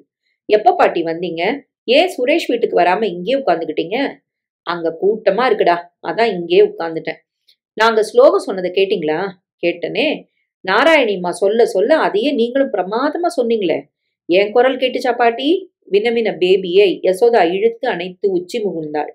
நல்லா கேட்டுச்சு ராஜாத்தி. ஆமா, அது என்ன கையில? முட்டாய். சமத்தா கிளாஸ்க்கு வரவங்களுக்கு எல்லாம் ஆளுக்கு 2 முட்டாய் டீச்சர் கொடுத்தாங்க. டீச்சரா? பாட்டி விழிக்க, ஜக்கு, நாராயணிமா எங்களுக்கு ஸ்லோகம் சொல்லி தரதுனால அவங்கள டீச்சர்னு கூப்பிடணும்னு நான் தான் சொன்னேன் என பெரியவர்கள் இருவரும் நிறைவுடன் சிரித்தார்கள். சரி சரி, வீட்டுக்கு போய் சாப்பிட உட்காருங்க, நான் பின்னாலேயே வரேன் என்று அவர்களை யசோதா அனுப்பின நிமிடத்தில் நாராயணி அடுத்த வீட்டு வாசலில் வந்து நின்றாள். சாரதா கையை தட்டி அவள் கவனத்தை தன் பக்கம் திருப்பி இங்க வாங்க என்று அழைத்தார். சிரித்த முகத்துடன் நாராயணி கிட்டத்தில் வந்தாள். உட்காருங்க, தப்பு தப்பு உட்காரு, உன் ஆசையை கெடுப்பான. இனிமே மரியாதை கொடுத்து பேசல, திருப்தியா? உன்னை மகளாத்தான் நானும் மனசுல நினைச்சிருக்கேன். எவ்வளவு கரிசனமா ஹார்லிக்ஸ் புட்டியை தூக்கிட்டு வந்த, யாரு கொடுப்பாங்க சொல்லு? நாராயணி பொய் கோபத்துடன் முகத்தை சுளித்தாள். சின்ன விஷயத்தை ஏமா பெருசுபடுத்துறீங்க? இருந்துச்சு கொடுத்தேன், நீங்க இன்னொரு தடவை இதை பத்தி பேசுனீங்கன்னா எனக்கு கோபம் வரும். இப்போது யசோதா குறுக்கிட்டாள். அது எப்படி சொல்லாம இருக்க முடியும் நாராயணி? எங்க வீட்டுக்காரர் நேத்து நீ மஃப்ளர் கொடுத்ததை சொல்றப்போ கண்ணீர் வந்துடுச்சு. இந்த காலத்துல இப்படி ஒரு மனசான்னு நெகிழ்ந்து போயிட்டாரு. நாராயணி கைகளால் காதுகளை பொத்திக் கொண்டாள். அடராமா, ஒருத்தர் பத்தாதுன்னு இப்ப நீங்களும் சேர்த்துக்கிட்டீங்களா? யசோதாம்மா, தாலி கட்டின புண்ணியமா அவசரமா போய் சேர்ந்தாலும் நல்ல மனசுள்ள மகனை தந்துட்டு போயிருக்கு கொண்டு, அவனும் ஒரு நாள் ஆன உபகாரத்தை அடுத்தவங்களுக்கு செய்யுமான்னு சொல்லிக்கிட்டு சரீரத்தாலையும் கையில உள்ளத்தாலையும் ஏதோ சின்ன சின்னதா என்னால முடிஞ்சதை செஞ்சு வாழ்க்கையை அர்த்தம் உள்ளதாக்கிக்கிட்டு இருக்கேன். எல்லாம் பெரியவங்க ஆசீர்வாதம். போறப்போ நம்ம கூட எதை தூக்கிட்டு போறோம்? பட்டினத்தார் சொன்ன மாதிரி தூசியும் வராது, காதருந்த ஊசியும் வராது. இத நினைப்புல எப்பவும் வச்சுக்கணும். என்னம்மா நான் சொல்றது? நாராயணியின் பேச்சு நெஞ்சை தொட்டு கண்ணில் நீரை வரவழைக்க சாரதா விழிகளை தலைப்பால் துடைத்து கொண்டாள். வெள்ளியோட வெள்ளி 8, சனி ஞாயிறு. நீ வந்து இன்னையோட 10 நாள் தான் ஆகுது. ஆனாலும் ஜன்ம ஜன்மமா எங்க கூட இருக்கா மாதிரி பாசத்தோட பழகிட்ட. உன்னை ஒத்துக்கிட்டு தான் ஆகணும் நாராயணி. நீ வந்த அப்புறம் மந்திரம் போட்டா மாதிரி இந்த தெரு ஜனங்க ஒரேடியா மாறித்தான் போயிட்டாங்க. சாயங்கால வேளையில பஜனை, குழந்தைங்களுக்கு சனி ஞாயிறு ஸ்லோக கிளாஸ், வெட்டி பேச்சு பேசிக்கிட்டு திரிஞ்சுக்கிட்டு இருந்தவங்கள 10 நாள்ல ஒரு கட்டுப்பாட்டுக்குள்ள கொண்டு வந்துட்டது பெரிய ஆச்சரியம்தான். சாரதா கூறியதை யசோதா ஆமோதிக்க நாராயணி கூச்சத்துடன் சிரித்தாள். போங்கம்மா, உங்க மனசு ரொம்ப நல்லது. அதான் சாதாரண விஷயத்த கூட அழகா ஒசத்தியா சொல்றீங்க. சரி, அதை விடுங்க. நாளைக்கு நான் பரங்கமலையில இருக்கிற ஆர்மி கேன்டீனுக்கு போறேன். உங்களுக்கு ஏதாச்சும் சாமான் வேணுமா? ஆர்மி கேன்டீனா? அங்க என்ன ஸ்பெஷல்? காரமா இல்ல ஸ்வீட்டா? வெகுளியாய் யசோதா கேட்க நாராயணி உரக்க சிரித்தாள்.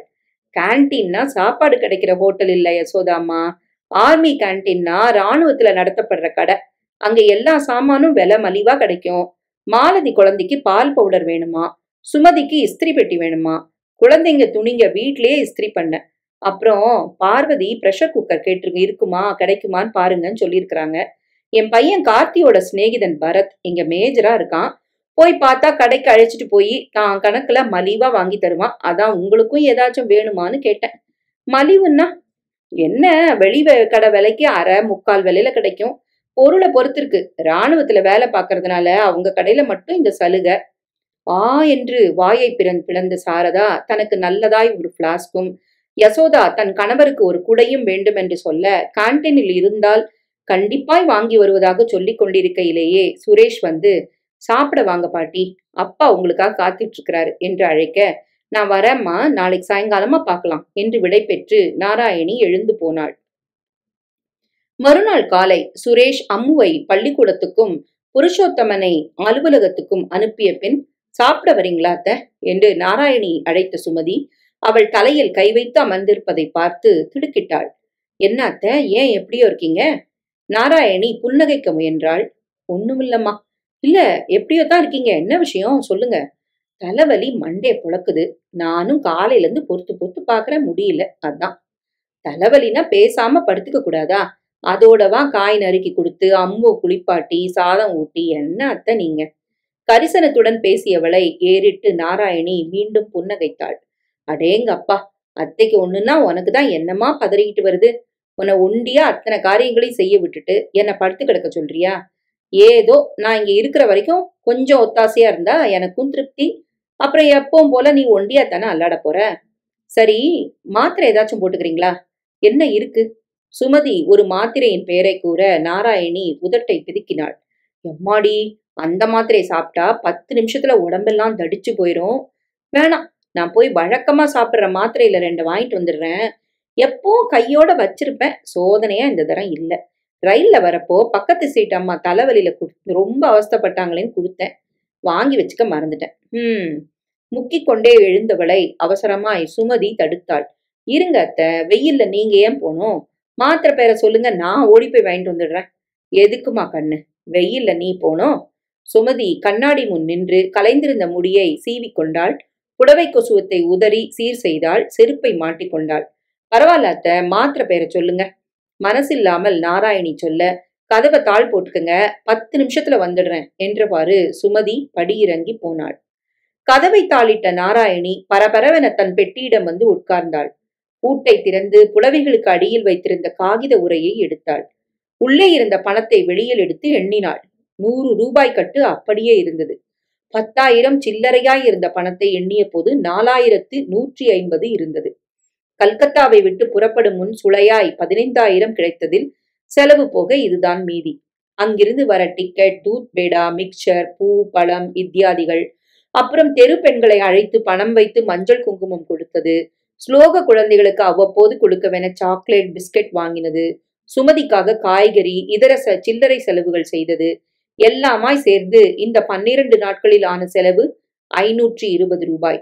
நல்ல வேளையாய் ஊரை விட்டு புறப்படும் முன் தெரிந்த சேட்டுக்கடையில் ஹார்லிக்ஸ் 2 புட்டிகளும், ராஷ்பிகாரி அவென்யூவில் கடை போட்டிருக்கும் சீதாராமனிடம் மஃப்ளர், பூனா புடவை, ரவிக்கை துண்டுகளும் எடுத்துக்கொண்டு புறப்பட்ட அவசரத்துல பர்ஸ கொண்டு வர மறந்துட்டேன், தோ வீட்டுக்கு போய் 1/2 மணில கொண்டு வந்துடுறேன் என்று சொல்லி வீட்டுக்கு வந்து பெட்டி படுக்கையுடன் நேரே ஸ்டேஷனுக்கு வந்து ரயிலை பிடித்து விட்டதில் அந்த கடைகளுக்கு கொடுக்க வேண்டிய பணம் மிச்சம்.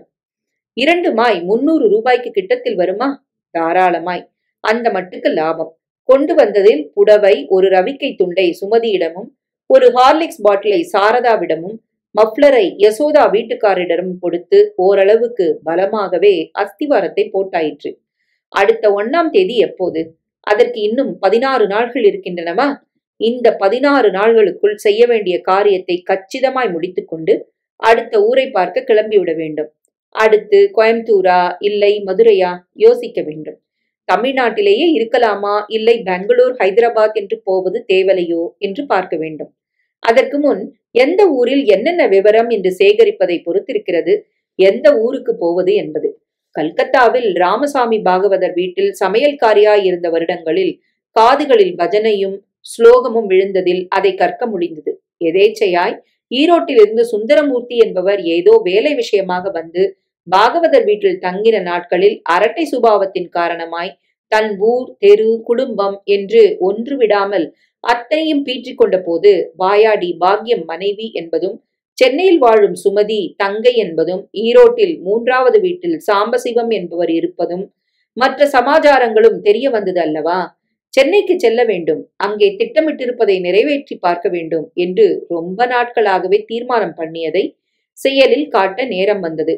கல்கத்தாவில் இருந்த கடைசி சில நாட்களில் வெகு சாமர்த்தியமாய் பாகவதர் பேரை சொல்லி அங்கேயும் இங்கேயும் பணம் கடன் வாங்கினதுடன் எதிர்பாராத வகையில் ஒரே நாளில் 2 கல்யாணங்களை சங்கரமடத்தில் சர்வ பொறுப்பு ஏற்று நடத்தி தருவதாக சொல்லி அட்வான்ஸ் வாங்கிய பணமும் கைக்கு வர கிடைத்தது போதும், இனி இருந்தால் மாட்டிக்கொள்வோம் என்று புரிய ராவோடு ராவாக கிளம்பி சென்னைக்கு வந்தாயிற்று.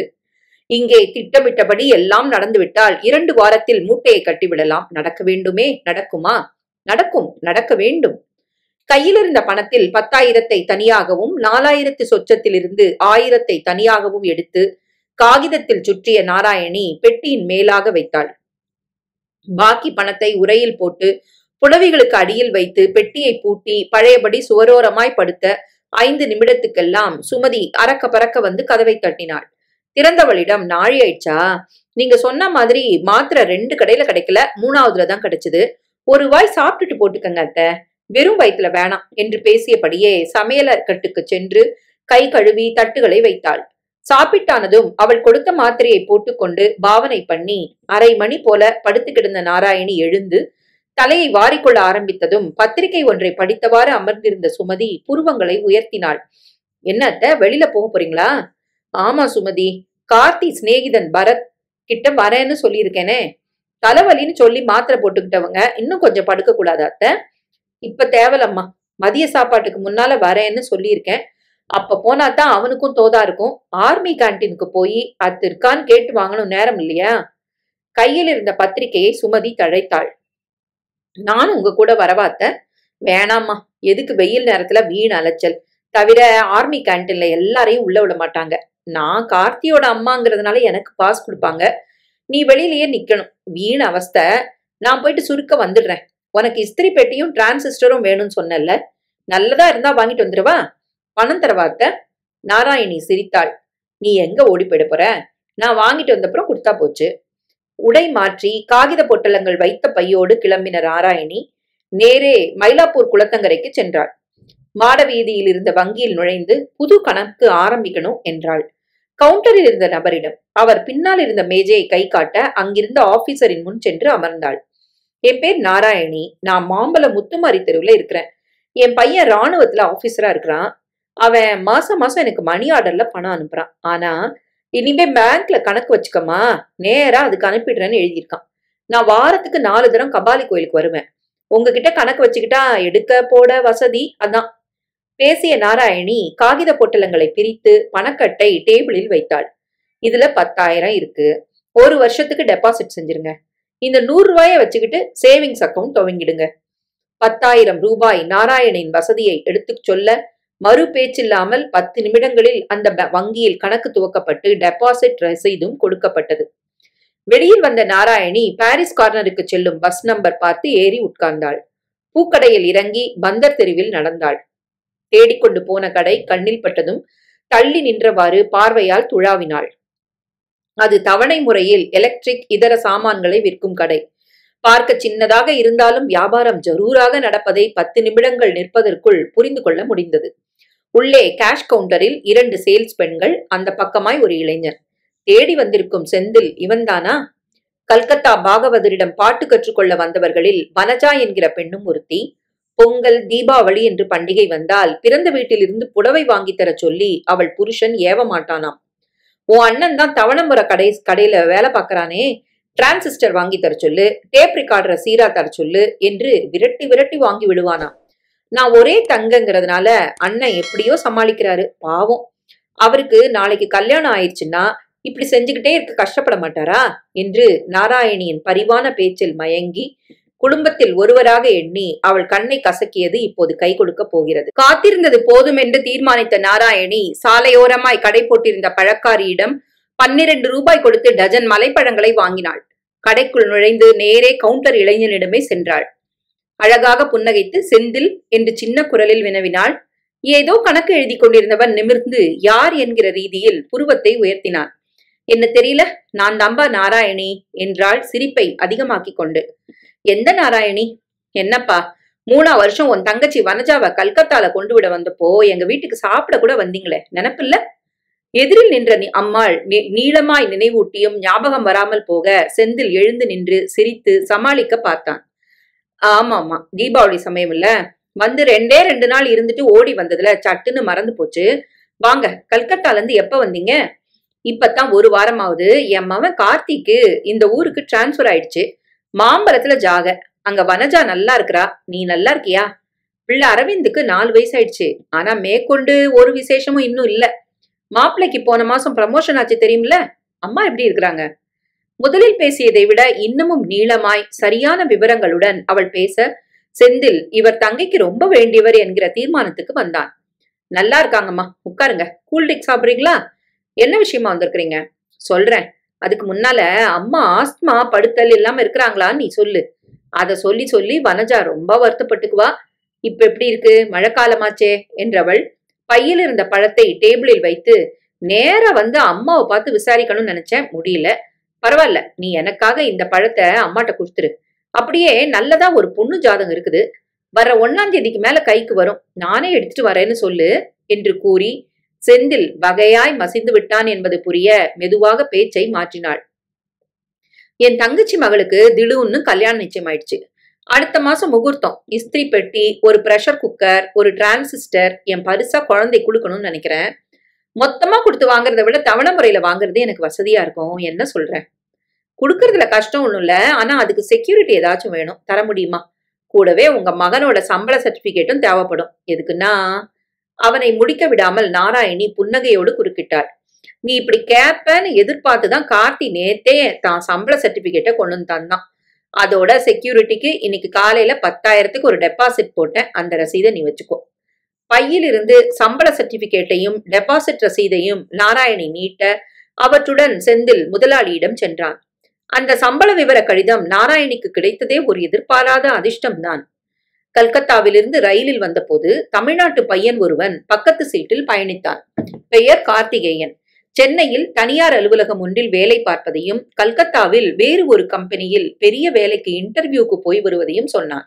அவன் எழுந்து போன போது அவன் கைப்பையிலிருந்து ஒரு தாள் விழ யாரும் பார்க்காத தருணத்தில் அதை எடுத்து தன் பையில் நாராயணி போட்டுக்கொண்டாள். இறங்குவதற்கு முன் எதேச்சியாய் ஃபைலை புரட்டினவன் அதில் ஒரு தாள் குறைவதை உணர்ந்து சீட்டுக்கு அடியில் தேட, என்னப்பா தேடுற என்றாள் நாராயணி.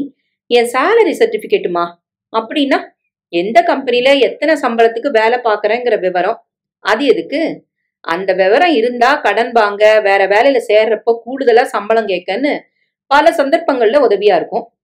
அன்று ரயிலில் அறிமுகமான கார்த்திகேயனையே பிள்ளைக்குட்டி இல்லாத தனக்கு இராணுவத்தில் வேலை பார்க்கும் மகனாக மானசீகமாக தத்தெடுத்து கொண்டு விட்ட நாராயணிக்கு இன்று அவன் சர்டிபிகேட்டும் உதவுகிறது. இந்த சர்டிபிகேட்டில் கார்த்திகேயன் சென்னை அலுவலகம் ஒன்றில் 2000 ரூபாய் சம்பளத்தில் வேலை பார்ப்பதாக விவரம் இருக்கிறது. தவணை முறையில் பொருள்கள் வாங்க இது போதும். இராணுவத்தில் வேலை பார்ப்பதாக சொல்வது அடுத்தவர்களுக்காக. அவர்கள் என்ன சர்டிபிகேட்டை காட்டு என்று கேட்கவா போகிறார்கள்? அப்புறம் பயம் எதற்கு? சில நிமிடங்களுக்கு முதலாளியிடம் பேசி திரும்பியவனின் முகத்தை பார்த்ததுமே காரியம் பழம் என்று நாராயணிக்கு புரிந்துவிட்டது. என் தங்கைக்கு தெரிஞ்சவங்க, எனக்கும் ரொம்ப வேண்டப்பட்டவங்கன்னு சொன்னேன். முதலாளி உனக்கு நம்பிக்கைன்னா தாராளமா குடுன்னு சொல்லிட்டாரு. இருங்க, நீங்க கேட்ட ஐட்டங்கள் எடுத்துட்டு வந்து மொத்தம் எவ்வளவு ஆகுது, எவ்வளவு மாச தவணை, மாசம் எவ்வளவு கட்டணுங்கிற விவரம்லாம் சொல்லிடுறேன். கிட்டத்தட்ட 1 மணி நேரம் போல கூட உட்கார்ந்து முதல் தவணை பணத்தை கட்டி எழுந்த நாராயணி, வேணும்னா உங்க ஆள்கிட்ட சாமான்களை வீட்டுக்கு அனுப்புறியா என்று கேட்க, வேணாமா, அவ்வளவு தொலைவு இப்ப ஆள அனுப்ப முடியாது, நீங்களே எடுத்துட்டு போயிடுங்க.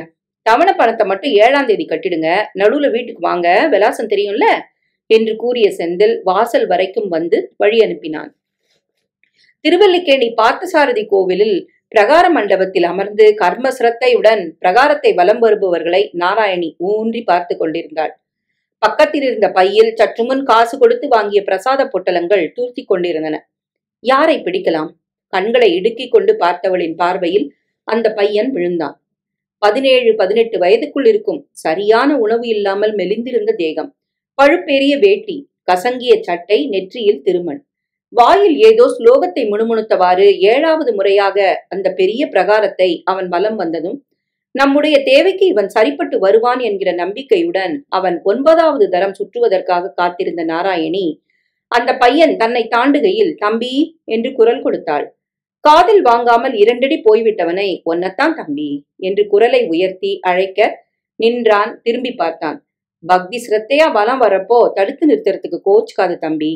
பார்த்தா நல்ல குடும்பத்து பிள்ளையாட்டம் தெரிஞ்ச, அதான். பேசின நாராயணி பையில் இருந்த பொட்டலங்களை வெளியில் எடுத்தாள். எனக்கு ரொம்ப வேண்டப்பட்ட வடக்கத்தியக்காரங்க கோயில்ல பார்த்தேன். வந்த இடத்துல எக்கச்சக்கமா பிரசாத பொட்டலங்களை வாங்கி கொஞ்சத்தை என்னண்டையும் கொடுத்துட்டு போயிட்டாங்க. நான் ஒண்டி கட்ட டயபெட்டிஸ், பிரஷர்னு எல்லாம் இருக்கிறதுனால இதை சாப்பிட முடியாது, சாப்பிடவும் கூடாது. வேற யாருக்காச்சும் கொடுத்தாலும் உபயோகமா இருக்குமேன்னு நினைக்கிறப்போ உன்னை பார்த்தேன்.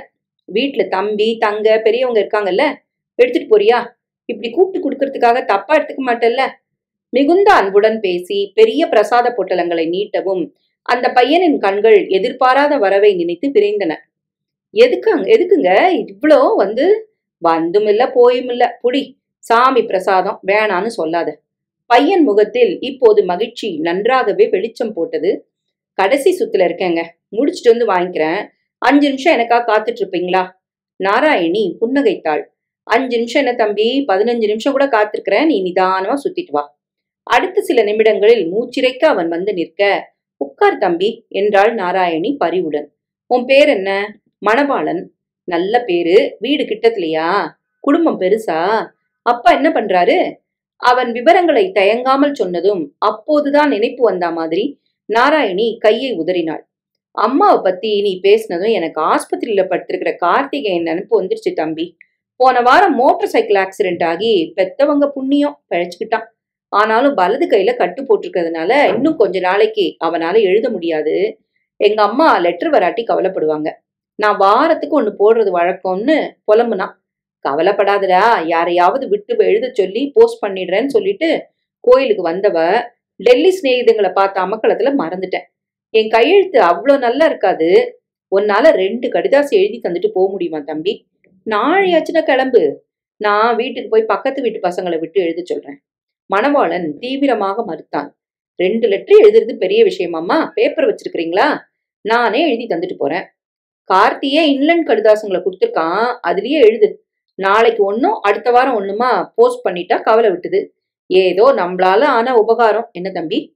நாராயணி கொடுத்த இன்லண்ட் காகிதங்களில் அன்பான அம்மாவுக்கு என்று துவங்கி அவள் கூறின விவரங்களை அழகாய் எழுதி, இப்படிக்கு உங்கள் அன்பு மகன் கார்த்தி என்று கையெழுத்திட்டதும், விலாசம் என்னம்மா என்று மணவாளன் கேட்டதும், அட அசட்டு புத்தியே என்று தலையில் அடித்து கொண்டாள் நாராயணி. இத்தனை செஞ்சவளுக்கு விலாசத்தை சரியா கேட்டுட்டு வர துப்புல பாரு. சரிப்போ, நாளைக்கு போறப்போ கேட்டு யார்கிட்டயாவது எழுதிக்கிறேன். உனக்கு நாளையாச்சுன்னா நீ கிளம்பு தம்பி. நல்லா படிச்சு பெரிய வேலையில அமரணும். வாழ்த்துக்களுடனும் பிரசாத பொட்டலங்களுடனும் மணவாளன் சென்று மறைந்ததும் 1/4 மணிக்கு மேல் அப்படியே உட்கார்ந்த நாராயணி மனக்கணக்கு போட்டாள். முதல் நாள் தவணையில் கடையில் இருந்து இஸ்திரி பெட்டி, குக்கர், டிரான்சிஸ்டர் ஆகியவற்றுடன் தேவராஜ் முதலி தெருக்கடையில் காசு கொடுத்து வாங்கின பிளாஸ்க் குடையுடன் ஆட்டோவில் போய் இறங்கினதும் தெரு பூராவும் சுமதி வீட்டில் நிமிஷத்தில் கூடிவிட்டார்கள். முன்னெச்சரிக்கையுடன் எந்த பொருள் மீதும் கடையின் பெயர் அச்சடித்த உரை, பேப்பர் எதுவும் இல்லாமல் அத்தனையும் கிழித்து போட்டு அதன் அட்டை டப்பாக்களோடு மட்டுமே தூக்கி வந்திருந்ததில் ஆர்மி கேண்டீன்ல வாங்கின என்று நாராயணி சொன்னதை வேதவாக்காக அனைவரும் எடுத்துக்கொண்டார்கள். இந்தா சுமதி, நீ கேட்ட டிரான்சிஸ்டர், இஸ்திரி பெட்டி, பார்வதி உனக்கு குக்கர், சாரதாம்மா இந்த பிளாஸ்க் உங்களுக்கு, யசோதாம்மா உங்க வீட்டுக்காரருக்கு இந்த கொடை, திருப்தியா இருக்குமான்னு பாருங்க என்று ஆளாளிடம் சாமான்களை நீட்டினவள் மார்க்கெட்டில் அந்த பொருள்கள் விற்கப்படும் விலையை விட மிகவும் குறைத்து ஆர்மி கேண்டீனில் அத்தனை மலிவாக வாங்கியதாக கூற கூடியிருந்தவர்கள் ஆ இத்தனை சேமிப்பா என்று வாயை பிளந்தார்கள். சாமான்களை மலிவாக கிடைக்க பெற்றவர்களுக்கு குஷி என்றால், கொஞ்சம் சந்தேகத்தின் பேரில் ஏதும் கேட்காமல் இருந்தவர்களுக்கு அடடா கோட்டை விட்டுட்டோமே என்கிற ஆதங்கத்தில் முகம் வாடி போயிற்று. 150 ரூபாய் இஸ்திரி பெட்டி வெறும் 100 தானா? டிரான்சிஸ்டர் விலை 230. இதே மாடல்ல நாங்க போன மாசம் 300 கொடுத்து வாங்கினோமே. அடுத்த ட்ரிப் எப்ப ஆர்மி கேண்டீனுக்கு போவீங்க? எனக்கு ஃபேன் ஒண்ணு வாங்கி தர முடியுமா? எனக்கு டேப் ரெக்கார்டர். நாராயணிமா, எங்க வீட்டுக்காரருக்கு விஐபி பிரீஃப் கேஸ் வேணுமா, வாங்கி தருவீங்களா? ஆர்மி கேண்டீன்ல இன்னும் மலிவா என்னென்ன கிடைக்கும் நாராயணி? உட்கார விடாமல் சாப்பிட விடாமல் 100 கேள்விகளால் துளைத்தார்கள். இரவு 11 மணி வரை ஆர்மி கேண்டீன் விஷயத்தை பற்றியும் அதன் மூலம் லாபம் அடைந்தவர்களை பற்றியும் பலர் பொறுமை தீர்த்ததை இப்போது கோவில் தூணில் சாய்ந்தபடி நினைத்து பார்த்த நாராயணிக்கு தன் திட்டம் ஒழுங்காக நிறைவேறி வருவது மகா திருப்தியை தந்தது. நேற்று ஒரு தினத்தில் மட்டும் வாங்கின பொருள்களால் கையில் இருந்து எத்தனை நஷ்டம் என்று கணக்கு போட்டு பார்த்தாள். இஸ்திரி பெட்டிக்கு 50, குக்கருக்கு 110, டிரான்சிஸ்டருக்கு 70, ஆக மொத்தம் 230. கொஞ்சம் அதிகம்தான், ஆனாலும் என்ன பண்ணுவது? சின்ன மீனை போட்டால் தானே பெரிய மீனை பிடிப்பது சாத்தியம். இனி அடுத்து செய்ய வேண்டியவற்றை மனதில் ஒரு தரம் நினைத்து பார்த்தாள். முதல் காரியமா இந்த கடிதங்களில் ஒன்றை போஸ்ட் செய்ய வேண்டும். அப்போதுதான் அதனுடைய பயனை விரைவில் அனுபவிக்க முடியும். நாளைக்கு மீண்டும் டவுனுக்கு போய் செந்திலை பார்த்து ஆமன செய்ய வேண்டும். அப்படியே பர்மா பஜாருக்கு போய் அடுத்த காரியத்திற்கான முஸ்தீஃபில் இறங்க வேண்டும். அப்புறம் நன்றாக இருட்டும் வரை கோவிலேயே அமர்ந்து செய்ய வேண்டியவற்றை ஒன்றிற்கு 4 தரமாக சிந்தித்து குழப்பமோ கோளாறாகவோ உண்டாக இடமில்லை என்று தெரிந்த பிறகு எழுந்தாள். பஸ் ஸ்டாப்பில் அதிக கூட்டம் இல்லாமல் இருந்த சமயத்தில் படித்து வேலை பார்க்கும் பெண்மணி போல தெரிந்தவளை அணுகி, அம்மா இந்த கடிதாசங்கள்ல இங்கிலீஷ்ல விலாசம் எழுதி தர முடியுமா என்று கேட்டு, இரண்டிலும் ஒரே விலாசத்தை எழுதச் சொல்வது குறித்து அந்த பெண்மணி லேசாக வியப்பதை லட்சியம் பண்ணாமல் சின்ன சிரிப்போடு ரொம்ப நன்றிமா என்று கூறி மாம்பலம் போகும் பஸ் வந்ததும் ஏறி உட்கார்ந்தாள். செந்தில், அடடே நாராயணி அம்மாவா, என்னம்மா மறுபடி வந்துட்டீங்க? சாமான்லாம் வாங்கிட்டு போய் 2 நாள் கூட ஏதாவது ரிப்பேரா? நாராயணி தன் மாமூல் புன்னகையை உதடுகளில் நெளிய விட்டாள். உன் கடை சாமான்ல உனக்கு இருக்கிற நம்பிக்கை இவ்வளவுதானா? ஒரு ரிப்பேரும் இல்ல, எல்லாம் பிரமாதமா வேலை பண்ணுதுங்க. அப்புறம்? நாராயணி உட்கார்ந்தாள். சபாடா என்ன வெயிலு என்று முணுமுணுத்தாள். சொன்னா நீ நம்ப மாட்ட. நேத்து மதியம் தங்கச்சி வீட்டுல தலை குளிச்சுட்டு படுத்திருக்கேன். வாசல்ல அம்மா மணி ஆர்டர்னு குரலு. எழுந்து போய் பார்த்தா ஊர்ல இருந்து குத்தகக்காரர் 1000 ரூபாய் மணி ஆர்டர் அனுப்பியிருக்கிறாரு. சாயங்காலம் கார்த்தி வந்ததும் விஷயத்த சொன்னேன். கையில பணம் இருக்கிறப்போ கடன் எதுக்குன்னு கேட்டான். அதுவும் சரிதான்னு தோணுச்சு. அனாவசியமா கடனாளியா இருக்க வேணாமேன்னு பணத்தை தூக்கிட்டு வந்திருக்கிறேன். அப்போ பூரா பணத்தையும் கட்டிட போறீங்களா? ஏன் வாங்கிக்க மாட்டியா? செந்தில் சிரித்தான். ஏன் வாங்கிக்காம? ஆனா தவணை முறையில வாங்குறவங்க லாட்டரியில பரிசு விழுந்தா கூட அதை வேற வழியில செலவு பண்ணுவாங்களே தவிரவும் தவணை கணக்க 4 தரம் கேட்காம கட்ட மாட்டாங்க. அந்த மாதிரி மனுஷங்க நடுவுல நீங்க ஒரு அதிசய பிறவிதானே. கடன் பட்டார் நெஞ்சம் போலன்னு வசனமே இருக்கேப்பா. அந்த அவஸ்தை மகா பெரிய அவஸ்தையாச்சே. நீங்க அப்படி நினைக்கிறீங்க, மத்தவங்க யாருக்கும் அந்த பொறுப்பு இருக்கிறதா தெரியலையே. நாராயணி சூழ் கொட்டினாள். முதல்ல நம்மள நாம சரியா வச்சுக்கணும் செந்தில். மத்தவங்கள பத்தி நமக்கு என்ன? ஆமா, அம்மாட்ட பழத்தை கொடுத்தியா? என்னை பத்தி விவரத்தை சொன்னியா? சொன்னேனே. ஏன்டா வீட்டுக்கு அழிச்சிட்டு வரலன்னு திட்டினாங்க. வரேன், வராம எங்க போயிடுவேன். முதல்ல தங்கச்சி பொண்ணு கல்யாணம் முடியட்டும், அதுக்காக இங்க அங்க ஓட வேண்டியிருக்கு. அவளை உட்கார வைத்து ஒரு கூல்ட்ரிங்க் வரவழைத்து கொடுத்த செந்தில் முதலாளியிடம் சென்று விவரத்தை கூற, எவ்வளவு நேர்மையான வாடிக்கையாளர் நீங்க என்கிற பாராட்டு பார்வை ஒன்றை அவர் வீசினார். கணக்கை தீர்த்து வரவை பதிவு செய்து ரசீதை கொடுத்த செந்தில் 2 நாட்களுக்கு முன் தற்காப்புக்காக வாங்கி வைத்துக் கொண்ட டெபாசிட் ரசீதையும் நாராயணியிடம் கவரில் போட்டு தந்தான். இனிமேதான் பணம் கட்ட வேண்டிய வேலையே இல்லைன்னு கடப்பக்கம் வராம இருந்துடாதீங்க என்றதும் நாராயணி சிரித்தாள். உன் கடைக்கு வந்த நேரம் மேல மேல வருவேன்னு தான் தோணுது. கேட்கணும்னு நினைச்சேன். ஃப்ரிட்ஜு டிவி இதுக்கெல்லாம் தவணை முறை எப்படி தம்பி? அதுக்கெல்லாம் பாதி விலைய முதல்ல டவுன் பேமெண்டா கட்டிடணும். மீதிய 5ல இருந்து 10 மாசம் வரைக்கும் தவணையில கட்டலாம். 2% வட்டி சார்ஜ் பண்ணுவோம், அவ்வளவுதான். செக்யூரிட்டி கேட்க மாட்டியா? பெரிய கம்பெனில வேலை பண்றவங்கன்னா சம்பளம் பத்தின சர்டிபிகேட் கொடுக்கணும். முன்பின் தெரியாதவங்கன்னா கம்பெனில இருந்து மாசம் மாசம் தவணை படத்த நாங்க பிடிச்சு தரோம் லெட்டர்ல சில கேஸ்ல கேட்போம். இல்ல எதுக்கு கேட்டேன்னா, என் சிநேகிதர் பிள்ளைங்க 3 பேர் இருக்காங்க. வசதியானவங்க தான். ஆனா ஒருத்தரோட ஒருத்தருக்கு போட்டினா போட்டி, அப்படி போட்டி. ஒரு வீட்ல ஒன்ன வாங்கிட்டா அடுத்தவங்களுக்கு உடனே அதை செஞ்சாகணும். இல்லாட்டி தூக்கம் வராது. நேத்து கம்பெனி மூலமா மூத்தவன் ஒரு ஃப்ரிட்ஜ் வாங்க போறேன்னு சொல்லிட்டானா. அடுத்த பையனுங்க பொண்டாட்டிங்க 2ம் தையா தக்கான்னு குதிக்குதுங்க. நான் உங்ககிட்ட இருந்து என் தங்கச்சி பொண்ணுக்கு எலக்ட்ரிக் சாமான்லாம் வாங்கிட்டு போனேன்னா 2ம் என்னண்ட வந்து பெரியமா மூத்தவ வீட்டுக்கு ஃப்ரிட்ஜ் வரதுக்கு முன்னால எங்க வீட்டுக்கும் வந்தாகணும். என்ன பண்ணுவீங்களோ தெரியாதுன்னு அடிச்சுக்குதுங்க. செந்தில் சுவாரஸ்யமாய் முன்னால் குனிந்தான். 2 ஃப்ரிட்ஜ் தேவைப்பட்டதுன்னா சொல்றீங்க? வசதியானவங்களா?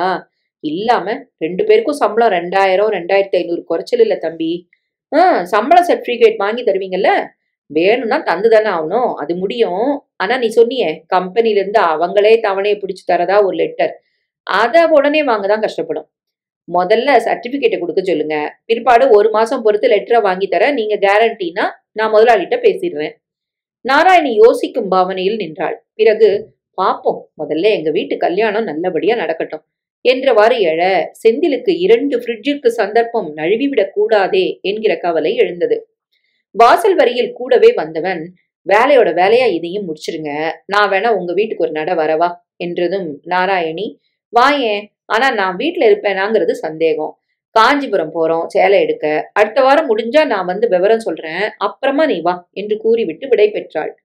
வெளியில் வந்தவள் சுபாஷ் சந்திர போஸ் சாலை வழியாக வந்து பாரிமுனையில் இருந்து பர்மா பஜாருக்கு வந்தாள்.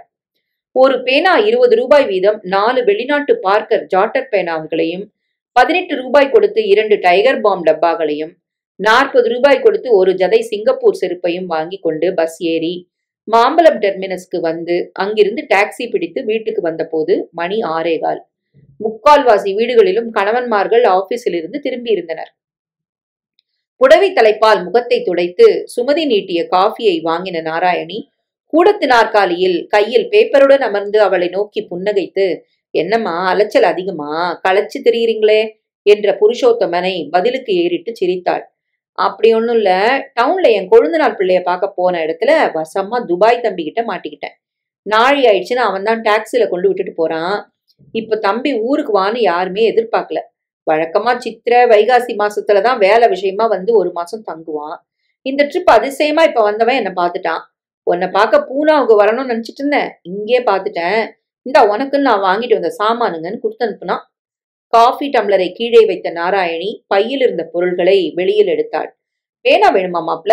ஒன்னு எடுத்துக்கங்க. செருப்பு உனக்கு சரியா இருக்குன்னா பாரு சுமதி. இந்த மாதிரி குதிகால் உசந்த செருப்பெல்லாம் நான் போட மாட்டேன். பேனாவை கையில் வாங்கிய புருஷோத்தமன் திருப்பி திருப்பி பார்த்தான். பார்க்கர் பேனா. யார் கொடுப்பார்கள் இப்படி இலவசமாய்? நாராயணியை நன்றியோடு ஏறிட்டான். உங்க தம்பி துபாயில என்ன செய்யறாரு என்று கேட்டான். அவன் ஒரு இன்ஜினியரிங் கம்பெனில பர்சனல் ஆபீசரா இருக்கிறான். வருஷத்துக்கு ஒரு தடவை வந்து நம்ம ஊர்ல இருந்து 10-20 ஆளுங்களை அங்க வேலை பண்ண அழைச்சிட்டு போவான். இப்ப திடும்னு 6 கிளார்க்கும் 2 இன்ஜினியரும் தேவைப்படுறாங்கக்கா. பாம்பேல நான் நீன்னு கையில ரெடியா 10,000 வச்சுக்கிட்டு ஆளுங்க நிக்கிறாங்க.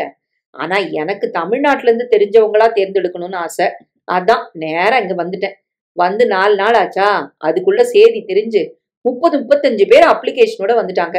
ஒரு வாரத்துல செலக்ட் பண்ணிட்டு நான் போயிடுவேன். எனக்கு தெரிஞ்ச டிராவல் ஏஜென்சில பணத்தை கட்டினா 1 மாசத்துல எல்லா விவரத்தையும் முடிச்சு கொடுத்து அவங்களே அனுப்பி வச்சிருவாங்க. நீளமா என்னென்னமோ சொல்றான். எனக்கு நாழியாச்சுப்பா, 2 நாள் கழிச்சு வந்து பாக்குறேன்னு சொல்லிட்டு வந்தேன். சொல்ல வேண்டியதை ஆர்ப்பாட்டம் இல்லாமல் சொல்லிவிட்டு நாராயணி கொல்லை பக்கம் போனதும் புருஷோத்தமன் சுமதியை அழைத்து அவசரமாய் ஏதோ ஆலோசனை செய்தான்.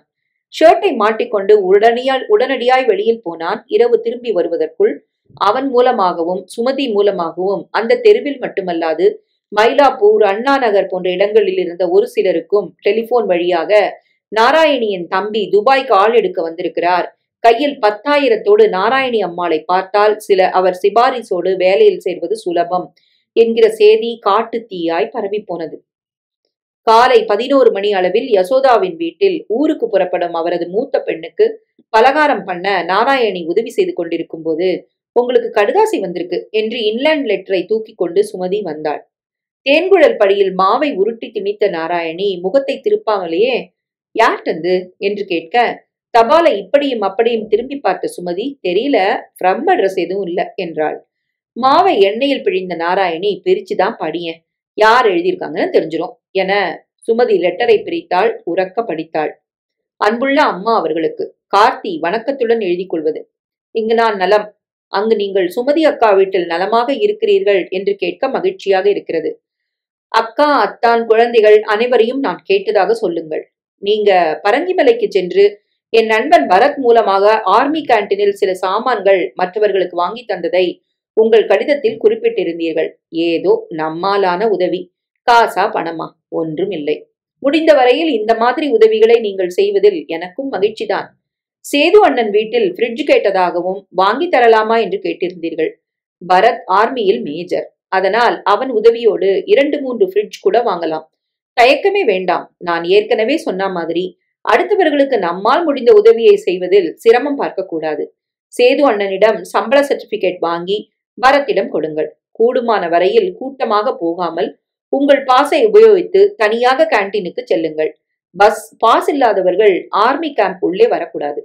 உங்கள் உடல் நலனை பார்த்து கொள்ளவும் வேறு விஷயமில்லை. அன்புடன். கடிதத்தை முடித்ததும் 1 நிமிடத்துக்கு யாரும் அந்த அறையில் எதுவும் பேசவில்லை. பின் யசோதா மெதுவாய் கூறினாள், அம்மாவுக்கு ஏத்த பிள்ளை, 2 பேரும் மாஞ்சு மாஞ்சு அடுத்தவங்களுக்கு உதவி செய்றீங்க, நல்லா இருக்கணும்.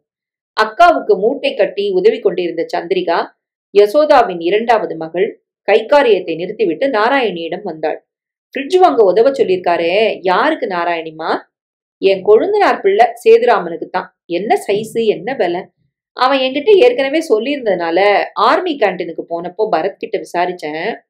165 லிட்டர் ஃப்ரிட்ஜ் வெளியே 6600க்கு மேல விக்குதான்.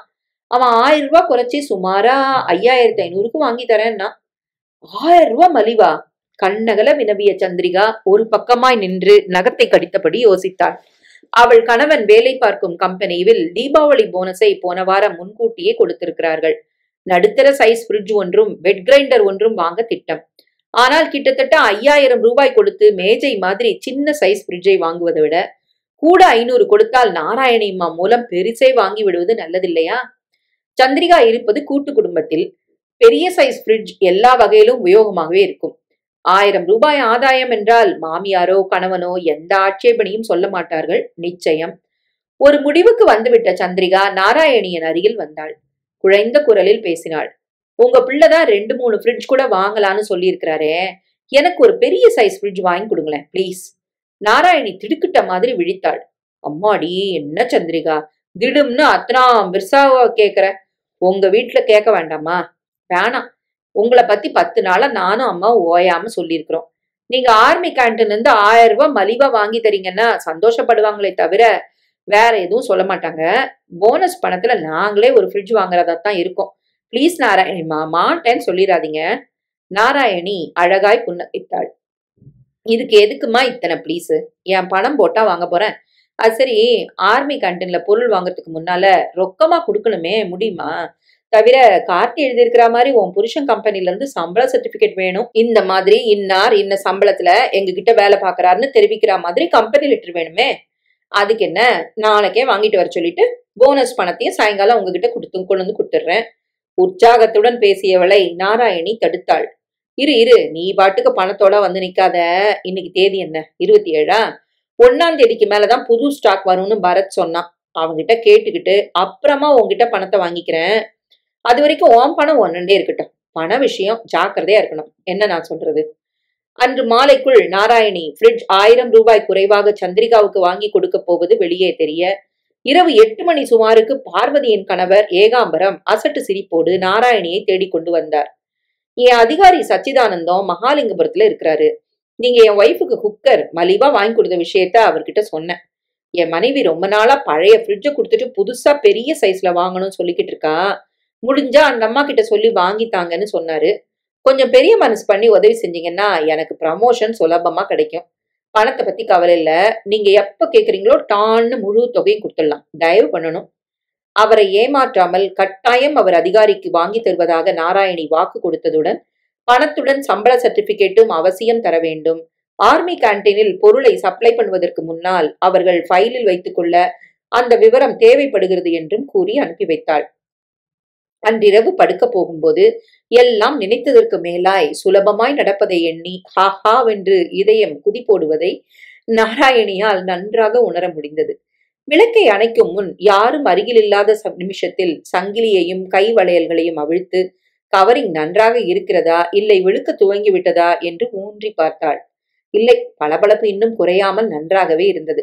அப்படி இல்லாமல் கருக்க துவங்கிவிட்டால் அடுத்தவர்கள் கவனிக்கும் முன் புதுசு வாங்கி அணிய வேண்டுமே. நல்ல வேளையாக இப்போதைக்கு அந்த செலவு இருக்காது.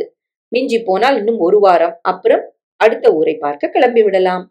திருமணமாகி சீர் போதாது என்று புருஷன் தள்ளி வைத்த காரணத்தால் வாடா வெட்டியாகி 8வது வரைக்குமே படித்திருந்ததால் வடக்கே பாம்பேயில் பணக்காரர் ஒருவரின் குழந்தையை பார்த்து கொள்ள போய்விட்டு பின் பூனா சென்று அங்கு ஆர்மி ஆபீசர் வீட்டில் சமையல்காரியாக 10 வருடங்கள் இருந்து அப்புறம் கூடுதல் சம்பளத்துக்கு கல்கத்தா பாகவதர் வீட்டில் 2 வருடங்களை கழித்த சமயத்தில் உலகத்தில் நடக்கும் நல்லது கெட்டதுகளை சாமர்த்தியமாய் தெரிந்து கொண்டதும் அல்லாமல் அங்கு சுமங்கலியாய் சரஸ்வதி என்ற பெயருடன் இருந்துவிட்டு இன்று தனித்து சென்னைக்கு வந்து நாராயணியாக மாறி திட்டமிட்டபடி காரியத்தை செய்து வெற்றி பெறுவது ஏகத்துக்கு பூரிப்பை தர அந்த சந்தோஷத்தினுடையே உறங்கி போனாள்.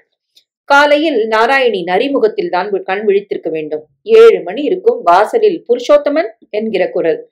பேண்ட் ஷர்ட் அணிந்த இளைஞன் ஒருவன், கூடவே 45 வயதில் வேட்டி கட்டிய ஆண். வந்தவர்களை உட்கார சொல்லிவிட்டு புருஷோத்தமன் நாராயணியை அழைத்தான். கதவோரமாய் நின்றவளை, அம்மா வாங்கம்மா, நம்ம ஃப்ரெண்ட்ஸ் தான் என்று கூறி கூடத்துக்கு வர சொல்லி உட்கார வைத்தான். இவர் பேரு திருநாவுக்கரசு. இவர் மகன் முத்துவேல். பிகாம் படிச்சிருக்கிறான். டைப்பிங், ஷார்ட் ஹேண்ட் எல்லாம் முதல் வகுப்புல பாஸ் பண்ணிட்டான். ரொம்ப நல்ல பையன். குணத்துக்கு நான் கேரண்டி. புருஷோத்தமன் பேச பேச இதையெல்லாம் என்னிடம் ஏன் கூறுகிறீர்கள் என்கிற பார்வையாக நாராயணி பார்க்க இப்போது திருநாவுக்கரசு வாயை திறந்தார். துபாயிலிருந்து உங்க தம்பி இங்க வேலைக்கு ஆள் எடுக்க வரதா இவர் சொன்னாரு. எனக்கு குடும்பம் பெருசு. 4 மக 3 பையன். இவன் தான் மூத்தவன். இவன் தலையெடுத்துதான் தங்கைகளை கரையேற்றணும். இங்க 1000 ரூபாய் சம்பளத்துல சேர்ந்து 10 வருஷம் உழைச்சா கூட சேர்க்க முடியாத பணத்தை துபாயில ஒரே வருஷத்துல சேர்த்துடலான்னு எல்லாரும் சொல்றாங்க. நீங்க தான் பெரிய மனசு பண்ணி சிபாரிசு செஞ்சு என் பையனுக்கு கட்டாயம் இந்த வேலையை வாங்கி தரணும். உங்களை பத்தி புருஷோத்தமன் ஓஹோன்னு சொல்லி இருக்கிறாரு. தயவு பண்ணி. எழுந்து நின்று அவர் கைகளை கூப்பி கொண்டு கெஞ்ச நாராயணி சங்கடத்துடன் நெளிகிறா மாதிரி நெளிந்தாள். இல்ல, அது ஏற்கனவே தெரிஞ்சவங்க பணத்தோட வந்துட்டாங்கன்னு தம்பி சொன்னா. இதுக்கு மேல நான் அம்மா தயவு பண்ணுங்க. என் மகளோட கல்யாணத்துக்காக சேர்த்த பணத்துல இருந்து 10,000 ரூபாய கையோட கொண்டு வந்திருக்கிறேன். வாங்கிக்கிட்டு நீங்க கருணை காட்டணும். பையை அவர் நீட்ட நாராயணி பதறிக்கொண்டு எழுந்தாள். பெரிய வார்த்தையெல்லாம் சொல்லாதீங்க. என்னால முடிஞ்சா நான் அவசியம் செய்வேன். 4 பேருக்கு சமயத்துல உதவுறதை விட வேற புண்ணியம் என்ன வேணும்? பணம் உங்ககிட்டே இருக்கட்டும். நான் என் தம்பிகிட்ட பேசிட்டு மாப்பிள்ளை மூலமா தகவல் அனுப்புறேன்.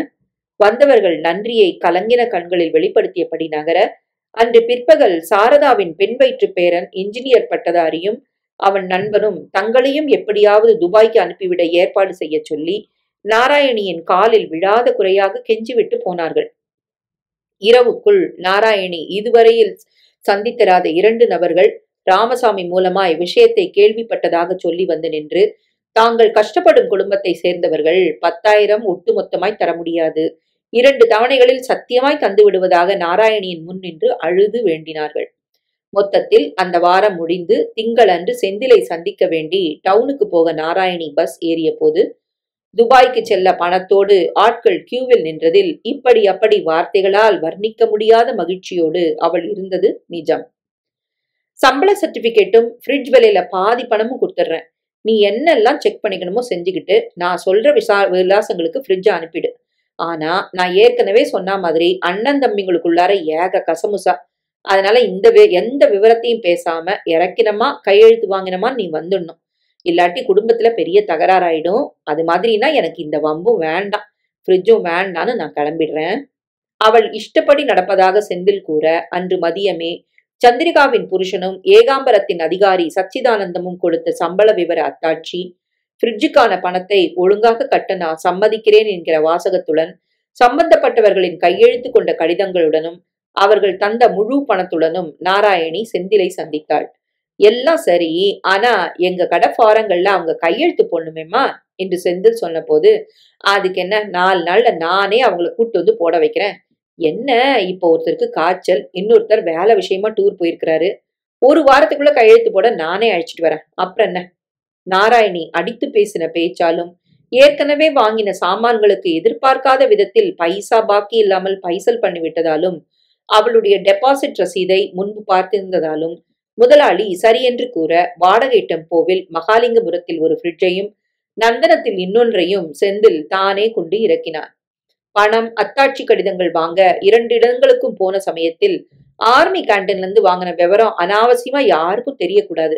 வர்ற ஆளு கேட்கிற இடத்துல கையெழுத்த போட்டுட்டு ஒரு வார்த்தை பேசாம அனுப்பிடுறதா எல்லாருக்கும் நல்லது என்று எச்சரித்திருந்த கையோடு 2 இடங்களிலும் நாராயணி இவனுக்கு முன் காத்திருந்து கூடவே இருந்து கையெழுத்து வாங்கி அனுப்பினதில் அனாவசியமாய் ஒரு வார்த்தை யாரும் பேசவில்லை. அடுத்து தவணை கட்ட வேண்டிய நாள் வரை இனி இது குறித்து எந்த கவலையும் இல்லை. ஒரு விஷயம் முடிந்தது என்கிற நிம்மதியோடு பேங்குக்கு சென்று உபரி பணத்தை சேமிப்பு கணக்கில் கட்டிவிட்டு நாராயணி வீடு திரும்பிய போது கார்த்தியிடம் இருந்து வந்த 2வது கடிதம் அவளுக்காக காத்திருந்தது. அசோக் என்ற ஆபீசர் அங்கு வருகிறார். அவர் கேன்டீனுக்கு மேனேஜராக பதவியேற்கிறார். உங்களுக்கு நாராயணசாமியை நினைவிருக்கிறது அல்லவா? அவருடைய வயதான பெற்றோருக்கு கலர் டிவி வேண்டுமாம். நீங்கள் அசோக்கை சந்தித்து ஒரு கலர் டிவி வாங்கி தர முடியுமா? அலைந்து வாங்கி கொடுக்க தனக்கு யாரும் இல்லை என்று நாராயணசாமி வருத்தப்படுகிறார். ஏதோ நம்மாலான உதவி முடிந்தால் செய்யுங்கள். நீங்கள் எப்போது இங்கு வரப்போகிறீர்கள்? தம்பி வீட்டில் ஒரு வாரம் இருந்துவிட்டு ஊருக்கு போய் நில வேலைகளை கவனித்துவிட்டு விரைவில் வாருங்கள். நீங்கள் இல்லாமல் எனக்கு கஷ்டமாக இருக்கிறது. ஆசை ஆசை ஆசை, அது யாரை விட்டது? சுமதியை விட. புருஷோத்தமன் உரக்க கடிதத்தை படித்து முடித்ததும் அவனை உள்ளரை கழைத்து, நம்ம கருப்பு வெள்ளை டிவியை கொடுத்துட்டு கலர் டிவி ஒண்ணு வாங்கிடலாங்க. எல்லாரும் அத்தை மூலமா பெரிய பெரிய சமாச்சாரங்கள் வாங்குறாங்க. நாம வாங்கி கட்டி எப்படியும் 2000-3000 குறைச்சலாத்தான் இருக்கும். அத்தையும் அடுத்த வாரம் கொழுந்த வீட்டுக்கு போயிருவாங்க போல தெரியுது. என்னங்க பிளீஸ் என்று கெஞ்ச, அந்த ஆசை அவனையும் பற்றி கொள்ள, குழந்தைகளின் எதிர்கால தேவைக்காக என்று போட்டிருக்கும் பிக்சட் டெபாசிட்டை உடைத்து பணத்தை எடுத்தாவது டிவி வாங்க சம்மதித்த புருஷோத்தமன் இரவு சாப்பாட்டின் போது தங்களுக்கும் ஒரு கலர் டிவி வாங்கி தரும்படி நாராயணியிடம் விண்ணப்பித்தான். இது தவிர அந்த புதன்கிழமைக்குள் சரியாக 48 மணி நேரத்துக்குள் வாயு வேகத்தில் கார்த்தியின் கடித விவரமும் புருஷோத்தமன் சுமதி தம்பதிக்கு நாராயணி கலர் டிவி வாங்கி தர சம்மதித்திருப்பதும் பரவி போக, கையில் பணம் இருக்கிறதோ இல்லையோ, கலர் டிவி VCR வைத்துக் கொள்ள தகுதி உள்ளதோ இல்லையோ, கிட்டத்தட்ட 1/2 டஜன் நபர்கள் நாராயணியை காண படையெடுத்தார்கள். வந்து 1 மாசமாகவில்லை. இஸ்திரி பெட்டி, குக்கர் என்று சின்ன சின்ன சாமான்களில் துவங்கினவர்கள் இன்று டிவி, VCR என்றும் துபாயில் வேலை என்று முழங்குகிறாளே, சாதாரண பெண்மணிக்கு இதெல்லாம் சாத்தியமா என்று யார் நின்று நிதானித்து யோசனை பண்ணி பார்த்தார்கள்? 70 வயது சாரதா, 72 வயது ராமசாமி முதல் சின்னஞ்சிறுசுகள் வரை நாராயணி கொடுத்த இலவச தள்ளுபடி மலிவு பொருள்களின் போதையில் முங்கின பிறகு நிதானமாவது சிந்தனையாவது மண்ணாங்கட்டி. அதுவும் முதலில் குக்கர், இஸ்திரி பெட்டி, டிரான்சிஸ்டர், அப்புறம் வெளிநாட்டு பேனா, டைகர் பாம், தொடர்ந்து பெரிய சைஸ் ஃப்ரிட்ஜ். இவையெல்லாம் நாராயணியின் பெருந்தன்மைக்கு சாட்சியாக வீடு வீடாய் போய் இறங்கின பின் யோசனையாவது, இது சாத்தியமா என்கிற சந்தேகமாவது மண்ணாங்கட்டி. எனக்கு உனக்கு என்று கிடைத்த லாபத்தை பங்கு போடுவதில் அனைவரும் குறியாக இருந்தார்களே தவிர யதார்த்தமாக ஒருவர் கூட எண்ண முன்வரவில்லை என்பதுதான் சத்தியம். புதன் அன்று இரவு முழுவதும் உறக்கம் வராமல் யோசனை பண்ணிய நாராயணி விடியும் முன் அடுத்த 2 நாட்களில் செய்ய வேண்டியது என்னென்ன என்று தீர்மானித்துக் கொண்டாள். ஒவ்வொன்றாக கிட்டிமுட்டி வருகிறது. 2 நாட்களுக்குள் டிவி, துபாய் விஷயத்தை முடித்துக்கொண்டு கிளம்பிவிட வேண்டும். இன்னும் கொஞ்சம் என்று ஆசைப்பட்டால் உள்ளதும் போய்விட வாய்ப்பிருக்கிறது. யார் செய்த புண்ணியமோ இன்று வரை ஒரு நபருக்காவது கடுகத்தனை சந்தேகம் வரவில்லை. எல்லோரும் சாமான்கள் மயக்கத்தில் இருக்கிறார்கள். இந்த போதையில் இருக்கையிலேயே தெளிவாய் சிந்தித்து ஆரம்பிக்கும் முன்னரே மூட்டை கட்டி விடுவது எல்லா விதத்திற்கும் நல்லது. நாளைக்கு வியாழன். கையில் பணத்தை வைத்துக்கொண்டு 2 பேர்கள் கலர் டிவி வாங்க காத்திருக்கிறார்கள். ஒன்று 8000 என்றாலும் 2 8 16. அடுத்த வாரம் வரையில் தாக்கு பிடித்தால் இன்னும் ஓரிருவர் வரலாம். ஆனாலும் ரிஸ்க் வேண்டாம். விடிந்ததும் முதல் காரியமாய் அவரவர் பணத்தை வாங்கி சாயங்காலத்துக்குள் வீடுகளுக்கு டிவிகளை கொண்டு வரும் வழியை பார்க்க வேண்டும். 2 டிவி பெட்டிகள் தேவைப்படுவதை சந்தேக பார்வை எழாமல் எப்படி சமாளிப்பது? முடிய வேண்டும். அதுதான் கெட்டிக்காரத்தனம். நல்ல வேளையாக மகாலிங்கபுரத்தில் சச்சிதானந்தம் வீட்டில் ஃப்ரிட்ஜ் நல்ல விதமாய் வேலை செய்கிறதா என்று பார்க்க சென்ற ஞாயிறு ஏகாம்பரத்தின் குடும்பத்தோடு போன போது எதேச்சையாய் அவர் அண்ணா சாலையில் கடை வைத்திருக்கும் நீலகண்டன் பற்றி கூறியிருக்கிறார். அது ஒன்று. செந்தில் அறிமுகம் செய்து வைத்த ராயப்பேட்டை ஒன்று. இரண்டிலும் சாமர்த்தியமாய் பேசி காரியத்தை முடித்தால் பெருமைப்பட்டுக் கொள்ளலாம். தீர்மானித்தபடி வியாழன் முடிந்ததும் சுமதிக்கு சமையல் கட்டில் உதவிகளை செய்தாள். விசிஆர் ஒண்ணு வாங்கி தர முடியுமா, உங்க துபாய் தம்பி மூலமா என்று கேட்டு வந்த இன்கம் டாக்ஸ் டிபார்ட்மெண்டில் வேலை பார்க்கும் ஜானகிராமனிடம் ஒண்ணு அவன் கொண்டு வந்து கொடுத்திருக்கிறான், ஆனா அதை கொடுப்பானா இல்லையான்னு கேட்டு சொல்றேன். துபாய் வேலை விலை 6000 சொன்னான் என்று ஒரே போடாய் போட்டதும் 6000க்கு விசிஆரா என்று நாக்கை தொங்க போட்டபடி அவர் நகர்வதை மனதில் குறித்து கொண்டாள்.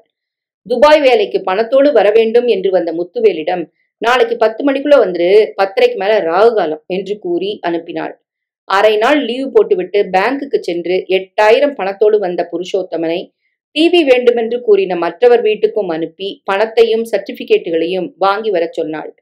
பளீரென்று பட்டுப்புடவை ஒன்றை பிரித்து உடுத்திக் கொண்டு பணப்பையுடன் டாக்ஸி ஒன்றை கொண்டு வரச் சொல்லி போயிட்டு வரேன் என்று கூறி கிளம்பினவள் முதலில் அண்ணா சாலையில் இருந்த நீலகண்டன் கடைக்கு போனாள். கடை பெரிதுதான். டிவிகளும் விசிஆர்களும் வாடகை கொடுப்பவை மாதிரி இல்லாமல், தூசி தும்பு இல்லாமல் சுத்தமாய் முக்கியமாய் புதுசு மாதிரி இருந்தன. மிஸ்டர் நீலகண்டனை பார்க்கணும். உட்காருங்க, நான் தான் நீலகண்டன். வணக்கம், என் பேர் நாராயணி, நான் மாம்பலத்துல இருக்கேன். மிஸ்டர் சச்சிதானந்த் தான் உங்களை பார்க்க வர சொன்னார். என்ன விஷயம் சொல்லுங்க. ஒண்ணுமில்ல, என் தம்பி மக அமெரிக்கால இருந்து வந்திருக்கா. 2 நாள்ல முடிஞ்ச வரைக்கும் தமிழ் படங்களை பார்த்தோன்னு விரும்புறா. இங்க நாங்க தங்கி இருக்கிற வீட்டுல கலர் டிவி விசிஆர் இல்ல, நீங்க வாடகை கொடுப்பீங்கன்னு மிஸ்டர் சச்சிதானந்தன் சொன்னாரு, அதான் வந்தேன். பேசியவளை ஏறி இறங்க பார்த்த நீலகண்டன் முன்பின் தெரியாதவளை நம்பி எப்படி விலை உயர்ந்த பொருட்களை கொடுப்பது என்று தயங்குவதை புரிந்து கொள்ள முடிய நாராயணி அவசரமாய் பேசினாள். நீங்க வேணா மிஸ்டர் சச்சிதானந்தத்துக்கு போன் பண்ணி, நாராயணிய தெரியுமா, ஏகாம்பரத்தோட ஞாயிற்றுக்கிழமை உங்க வீட்டுக்கு கூட வந்திருந்தாங்களே, அவங்க நம்பிக்கையானவங்களான்னு கேளுங்க. பேசியவள் நிறுத்தினாள். சிரித்தபடி தொடர்ந்தாள். ஆனா டிவி விசிஆர வாடகைக்கு எடுக்க வந்திருக்கிற விவரங்களை சொல்லிடாதீங்க. நான் மனுஷனா தெரியலையா? ஒரு வார்த்தை சொன்னா எங்க வீட்டுல இருக்கிறத கொண்டு வந்து வைக்க மாட்டேனான்னு கத்துவாரு.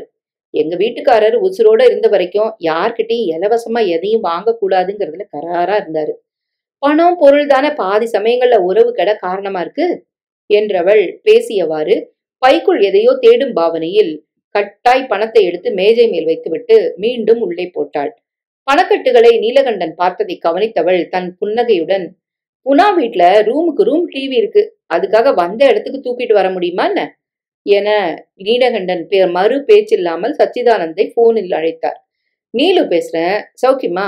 ஒன்னும் இல்ல, சும்மாதான் கூப்பிட்டேன். நாராயணின்னு ஒருத்தரை சந்திச்சேன், உங்களுக்கு தெரியும்னாங்க. என்ன அந்த அம்மா ரொம்ப நல்லவங்களா? ஊருக்கு உபகாரியா? அடடே, என்ன இப்படி போடுற, அவ்வளோ நல்லவங்களா? சரி சரி, வேற ஒண்ணும் இல்ல, அப்புறமா பார்க்கலாம். ரிசீவரை வைத்தவர் நம்பிக்கையுடன் சிரித்தார்.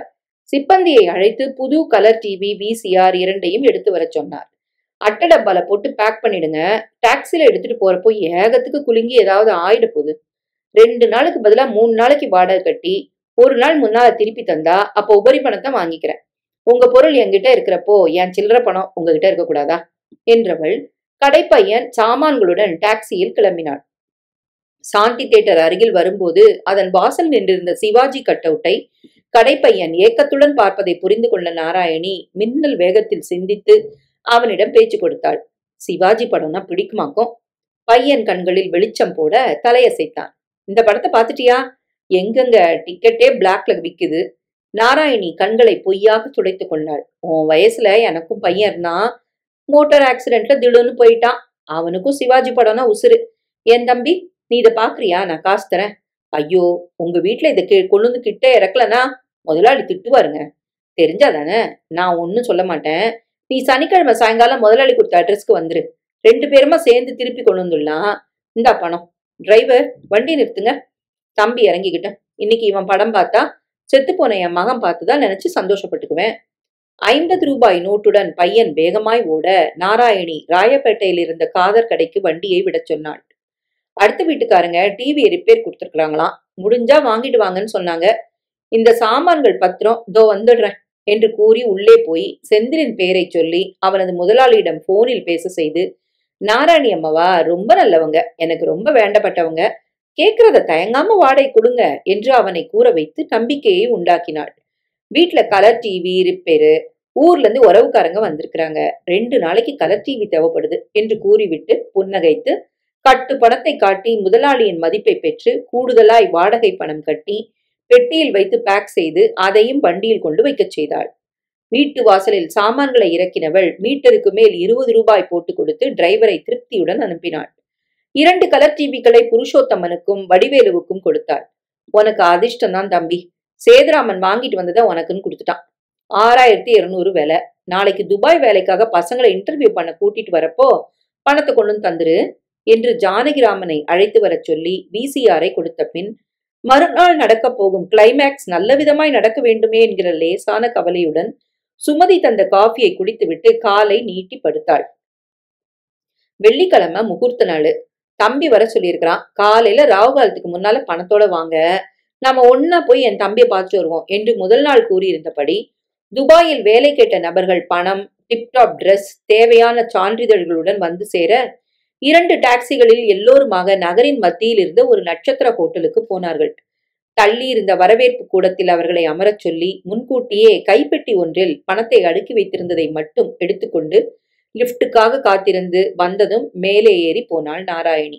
6வது மாடி பட்டனை அமுக்கி அது லிப்ட் நின்றதும் வெளியில் வந்து அருகில் யாரும் இல்லாததை ஊர்ஜிதப்படுத்தி கொண்டு பிரீஃப்கேஸில் இருந்த 100 ரூபாய் கட்டுக்களை இடுப்பில் செருகி இருந்த துணிப்பையில் போட்டு சின்னதாய் சுருட்டி இடது கை கக்கத்தின் கீழ் வைத்து புடவை தலைப்பை சரிய விட்டு கொண்டாள். பெட்டியை அங்கேயே பூந்தொட்டியின் பின் மறைவாய் வைத்துவிட்டு 10 நிமிடங்களில் அமைதியாய் கீழே வந்து காத்திருந்தவர்களிடம் போனாள். மேல அறையில தம்பி இன்டர்வியூ நடந்துகிட்டு இருக்கு. அது முடிஞ்சதுக்கு அப்புறம் தான் உங்களை பார்க்க முடியும் போல தோணுது. காத்துக்கிட்டு இருக்கீங்களா? இல்ல சாப்பிட்டுட்டு 2 மணிக்கு மேல இங்கே வந்துடுறீங்களா? பெட்டியை தம்பி ரூம்ல பத்திரமா வச்சுட்டேன். இன்னும் 2 பிள்ளைங்க என் கொழுந்தனார் வீட்டுல காத்துக்கிட்டு இருப்பாங்க. நான் போய் அவங்களையும் அழைச்சிட்டு வந்துடுறேன். என்ன சொல்றீங்க? அங்கேயே இருப்பதாக அந்த இளைஞர்கள் கூற நாராயணி வெளியில் வந்தாள். டாக்ஸியை அமர்த்தி கொண்டு பேங்க்குக்கு போனாள். எதிர்பாராம திடும்னு செலவு வந்துடுச்சு. நீங்க அந்த 10,000 திருப்பி கொடுத்தீங்கன்னா உதவியா இருக்கும் என்று அக்கவுண்டன்ட்டிடம் கூறியவள், 1 மாசம் கூட ஆகாதனால வட்டி இல்லாம தான் தர முடியும் என்று அவர் சொன்னதை புன்சிரிப்போடு ஏற்று டெபாசிட்டை உடைத்து அதையும் சேமிப்பு கணக்கில் 100 ரூபாயை வைத்து பாக்கியையும் பெற்றுக்கொண்டாள். மீண்டும் டாக்ஸி பிடித்து வீட்டுக்கு சென்று டாக்ஸியை வாசலிலேயே நிற்க வைத்துவிட்டு உள்ளே வந்தாள். படுத்திருந்த சுமதி தனியாக வரும் அவளை கண்டு என்ன அத்தை என்றபடி எழுந்து வந்தாள். தம்பிக்கு கொடுக்க வேண்டிய VCR பணத்தை இங்கே வச்சுட்டு போயிட்டேன். அங்க இன்டர்வியூ நடந்துகிட்டு இருக்கிற நாளில எடுத்துட்டு போயிடலான்னு ஓட்டமா வந்த டாக்ஸி வாசல்லே நிக்குது. மூச்சிறைக்க பேசியவள், சின்ன பொண்ணாட்டம் இங்கேயும் அங்கேயும் ஓடுறதுல தலைய வலிக்குது, சூடா காஃபி கலந்துட்டு வாயேன் என்று கூற சுமதி உடனே போய் நீரை கொதிக்க வைத்து பில்டரில் பொடி போட்டு ஊற்றினாள். பாலை அடுப்பில் வைத்து காய்ச்சினாள். அவள் அந்த பக்கம் போனதும் நாராயணி பரபரவென இயங்கினாள். பெட்டியை திறந்து உள்ளே வைத்திருந்த ஏர்பேக்கில் நல்லதாய் 2 மாற்று துணிகளை அடியில் அடுக்கினாள். இதனால் சேர்த்திருந்த பணத்தையும் இப்போது தன்னோடு கொண்டு வந்திருந்தவற்றையும் துண்டில் சுற்றி வைத்தாள். காசு பெறாத பாக்கி சில்லறை சாமான்களை பெட்டியிலேயே போட்டு பூட்டினாள். 350 ரூபாய் கொடுத்து வாங்கின புது பெட்டியை விட்டு போவது சின்னதாய் வருத்தத்தை தந்தது. ஆனால் இதை தூக்கினால் சுமதிக்கு சந்தேகம் வரும். எதற்கு வம்பு? சீப்பு, பவுடர் இத்தியாதிகளை பிளாஸ்டிக் பையில் வைத்து ஏர்பேக்கில் போட்டு ஜிப்பை இழுத்த சமயத்தில் சுமதி காஃபியுடன் வந்தாள். அதை குடித்துவிட்டு பையுடன் கிளம்பியவளை வாசல் வரையில் வந்து சுமதி வழியனுப்ப, வரம்மா என்று விடை பெற்று டாக்ஸியில் ஏறி அது 10 அடி நகர்ந்ததும் சென்ட்ரல் ஸ்டேஷனுக்கு போங்க என்று கூறி பின் சீட்டில் சாய்ந்த நாராயணியினுள் அன்று மாலை அந்த வீடும் தெருவும் எப்படியெல்லாம் அல்லோல கல்லோலப்பட போகின்றன என்கிற நினைப்பு எட்டி பார்க்க பெருமிதத்தோடு எழுந்த சிரிப்பை வண்டி ஓட்டி கண்ணாடியில் பார்த்துவிடக்கூடும் என்பதால் தலையை திருப்பி ஜன்னலுக்கு வெளியே பராக்கு பார்க்க ஆரம்பித்தாள்.